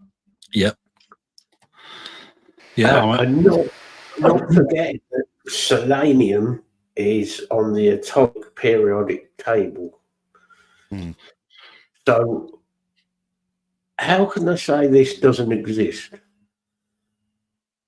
Well, it's not that they were saying the selenium didn't exist. It was the fact that the thing that they're saying didn't exist is the American government have said that there's nothing to see at Skinwalker Ranch, even although they were involved in two, not even just the Bob Bigelow one. There was two investigations going on there. There was the Bob Bigelow one, and plus they're still involved to a certain degree with the current investigation of it. So there's something going on there, but it wasn't the selenium that was weird. It was the fact that whatever's under there is perfectly dome shaped. It's been there apparently. I mean, obviously it's been there for a hell of a long time. You're talking thousands and thousands and thousands of years that this thing's been there. Because it's got a fucking mountain over the top of it, grown over the top of it. Well, also selenium's Perfectly dome-shaped. Now, don't get me wrong, spheres can happen naturally. Right? Yes, but an impenetrable sphere. We have machines that can grind through absolutely anything, and it can't get through this shit. Yeah, it's like them fucking drills, industrial fucking size drills, and it's like, nope, that's not fucking getting through there. Fuck off. It was literally the drill was either shooting, like bouncing off it. Yep. Or just fucking shattering. Or it was just grinding to itself blunt, or like Lee said, it was just the head was just shattering. You know. Yeah. It's not right. Yeah, the fucking that says. Oh yeah. Definitely something fucking weird about that place. Block, you know your shit, man. Yeah, exactly. Weird structures. Yeah. Like, Baltic anomaly is another weird one, because it actually has, if you look at it, it has a trail behind where it sits, as if it actually landed there. The shape of it looks like it's actually been manufactured. Yonaguni is a weird one, but there's another one, Nan Madal, in the kind of Micronesia area. Nan Madal is like full of these basalt. It's made of basalt pillars, which they had to have mined 15 miles away, and these things are fucking huge and weigh shit tons, literal shit tons, and they managed to get these things down from mountain tops, and built it at the coast. They've tried to do dives to see underneath Nan Madal and use like deep sea rovers, and every time, it doesn't matter which fucking project it is that's trying to look at it, whether it's for National Geographic, whether it's for an actual paranormal fucking investigation program or what, it doesn't matter. Any project that's went there and sent a deep sea rover down there, the machinery's shut down. Yeah. And even the boats themselves that the people are using to get there have shut down as well. All the radar systems shut down. Compasses were going absolutely fucking crazy. You know, it's really fucking weird. And that same thing happened at the Baltic anomaly as well. The rovers were going dead when they shouldn't have. There was power going to them. They couldn't see anything wrong. The computer systems that would have explained it. It was like something flicked a switch on it. And even the boats themselves, same thing again. Compasses, electrical systems get shut down. Computer says no. That would say some form of electromagnetic pulse. Yeah. That's what it, yeah. That's the simplistic way of looking at it. Yep, some sort of EMP device, yeah. How many things, strange things have we... You look in the world we live in, you've only got to look at the pyramids. Oh, yeah. You know, the Aztec or Egyptian. Yeah. I mean, the thing that they said was weird about these systems getting shut down was that it wasn't like the closer they got, the more the thing started to shut down. It was almost like there was something there that let them get to a certain point, and then it went, no, that's far enough, and then switched it off. Yep, you're close enough. As if it was some sort. There was something almost reactional to it, like it was a defense system, a defense reaction. Intelligence. Yeah, not necessarily intelligence, but it was as if it was like a reaction to something, you know, to a stimulus, like as if it was defending itself. Yeah. You know? Oh yeah, I've heard about that block. No, I've not heard about that. Yeah, yep. GPS outages, but plus they've Russia had to declare a state of emergency as well because there's been nuclear material, radioactive material found in a city, and they don't know why. But I personally think, and this is just based on what I've witnessed lately, is This is a personal opinion. yeah, it's purely a personal opinion. So don't panic. Don't panic, Mr. Mandarin. I think Putin is bordering on he's reaching for that red button. I seriously do. well, That man is looking at that button and he's thinking, I haven't got long left. I thought about this. I was going to mention I hope I'm when wrong. Scott was here. I was going to mention it when Scott was here, but I saw on the news yesterday that Blinken has been talking about admitting Ukraine into NATO.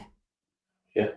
So I mean, not It's a scary NATO's thought. like it is. very reactive, but you know, it's Because it'll then mean if that something like Putin's- that happens, we're fucked. No, I don't know. Apparently, even the Russians now are in a state of uproar. So Yeah. it's looking slowly like he's losing control. Yeah, we've got old sleepy Joe Biden over there in the Yeah.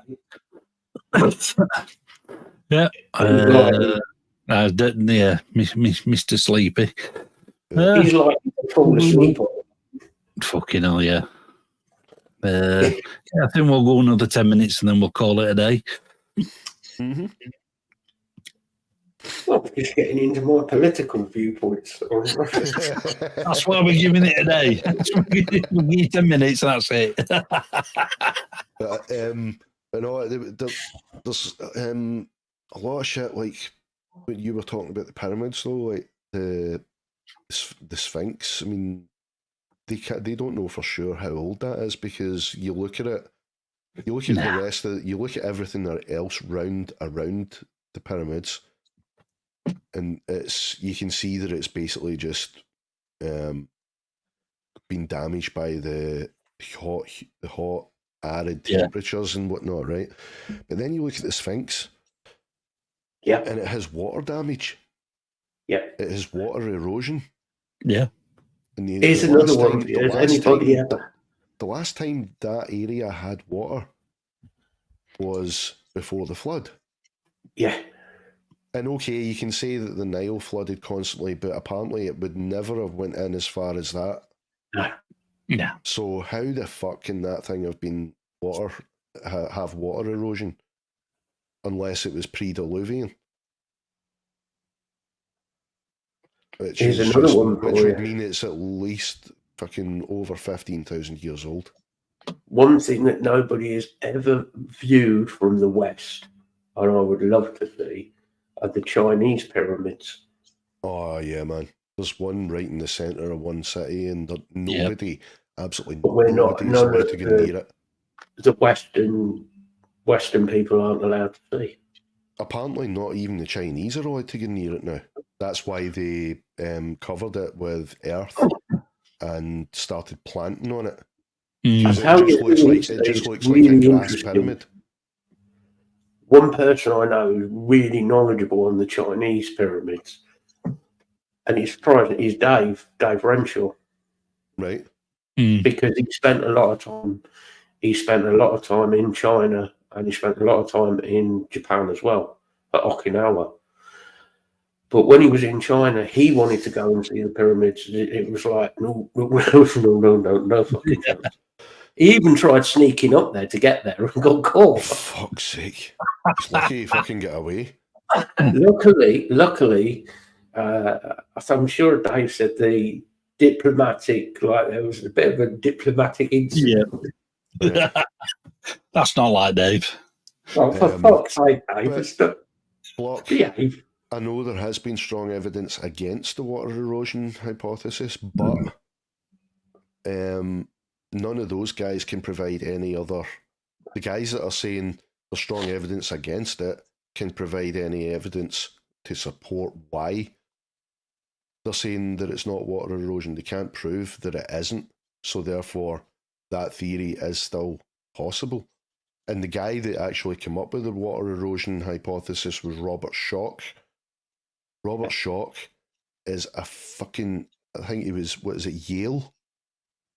He's a fucking, this guy's a geologist at one of the fucking Ivy League universities in America. Yeah, oh yeah, we're not talking about an idiot here. No, we're not talking about a paranormal investigator here. We're talking about a world-renowned, highly decorated and highly respected in his field scientist in geology who knows his shit. Yeah. You know, but you're not gonna even again. Nobody can explain that shit as well. Nobody's come up with a plausible 100% proven theory as to why that's natural. It's too geometrically shaped for it to be a natural process. You see, I would say they haven't proved him wrong. Yeah, they've just proven that there could be other explanations. There's maybe doubt, yes. Yeah. But there will always, with any science, doubt with everything, isn't it? Yeah. It's like, basically what it boils down to is this guy who is an absolute expert turns around and says, right, I have evidence that this is water erosion. You can see there's a layer there. Then you can see a black layer there from whatever environmental disaster or fire or something like that. You know, he can look at rocks and tell you that at 100% certainty. Yeah. But what it boils down to is he's said, right, I have evidence based on that this isn't natural. And then you've got somebody else saying, but there's a possibility that it isn't. Well, give me evidence then. Well, I can't.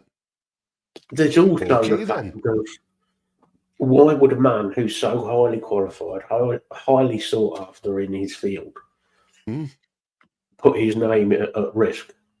Exactly. If you're that highly qualified, you're not going to go, oh, fuck it, I think I'll make something up about. Yeah. I'm not arguing with Block here. Come on. Not arguing at all because I can't prove it. I'm feeling bored today. Let me just come up with this. I'll make up a theory. I mean, he's basically turned round and said, right, I don't quite believe it myself, but the evidence that I'm looking at right here, the numbers and the erosion data that I'm looking at right here is telling me that this thing is older than 15,000 years. The reason being, the last time that area had water was the flood, the Great Flood. So it's at least 15,000 years, and he's like, I don't quite believe it myself, but that's what the evidence is telling me. You know, and like you said, you can only go with what the evidence is showing you. If he wasn't 100% certain of the evidence he was looking at, he would know, I'm going to get laughed at here. I'm not even going to bother mentioning this because they're going to put me in the same fucking box as Graham Hancock. So I'm just not going to say anything because I'll lose my tenure at the fucking university. Yeah. Yeah. I mean, look what happened to John Mack when he was investigating alien abductions. Oh, John Mack was a major, I think he was Harvard. John Mack was like head of the psychology division at Harvard. Well respected. And he went in to try and disprove abductions.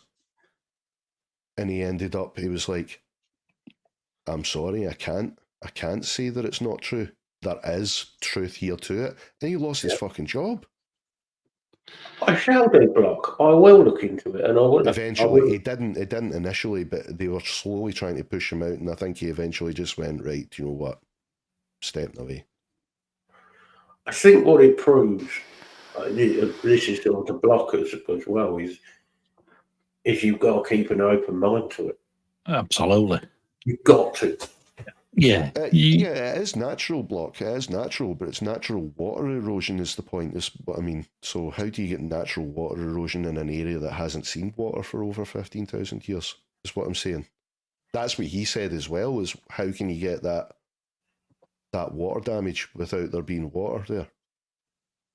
It hasn't had rains that would produce those kind of results. You know, that volume of water. Except pre-Diluvian times.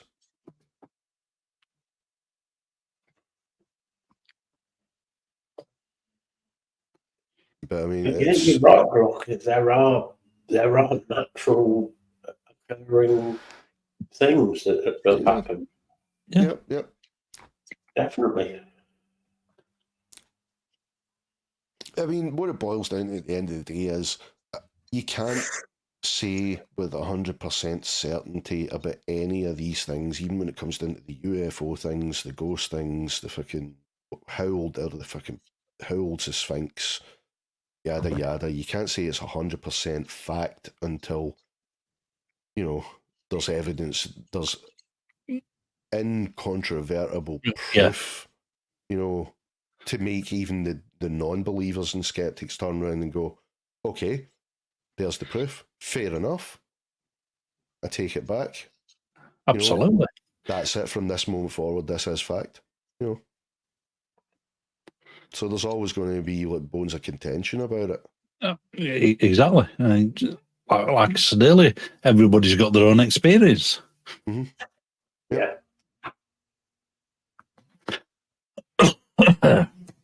Right, that's near enough. I think we'll call it here. I honestly don't know. All I know is he wears a traffic cone in Glasgow. To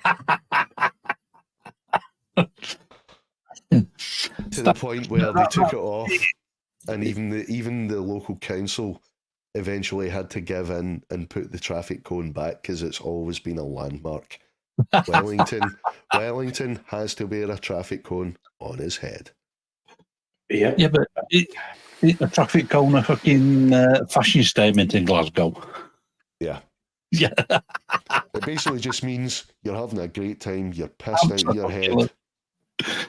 Saturday night. Yeah. Yep. Right, well, I think we'll call it that.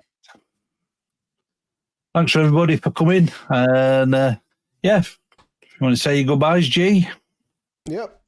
All right. Well, I have plans for the channel. It's coming soon. I've been trying to iron out some fucking difficulties with broadcasting software, but I am going to be doing some streams very soon. As soon as I get the bit rates sorted out. I'm having some stuttering issues, so not myself. The stream's having stuttering issues. So as soon as I get that ironed out, I will be streaming some music stuff. Awesome. So keep your eyes out and have a good one, folks. It was good fun. Absolutely. Matt? Yeah, same old shit. Been a good show. It's been a while since we've done one like this, but it's been another random one. Mm-hmm. Yeah. Usually. One day we'll concentrate and just do music. Fuck off. Well, we did. We talked about music practically the whole time Scott was on. Yeah.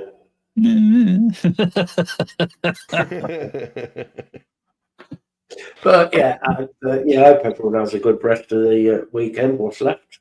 So, yeah. And yeah, over to Lee.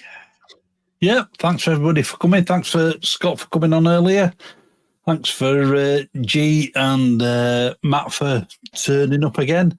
And yeah, as always, keep it loud, keep it heavy.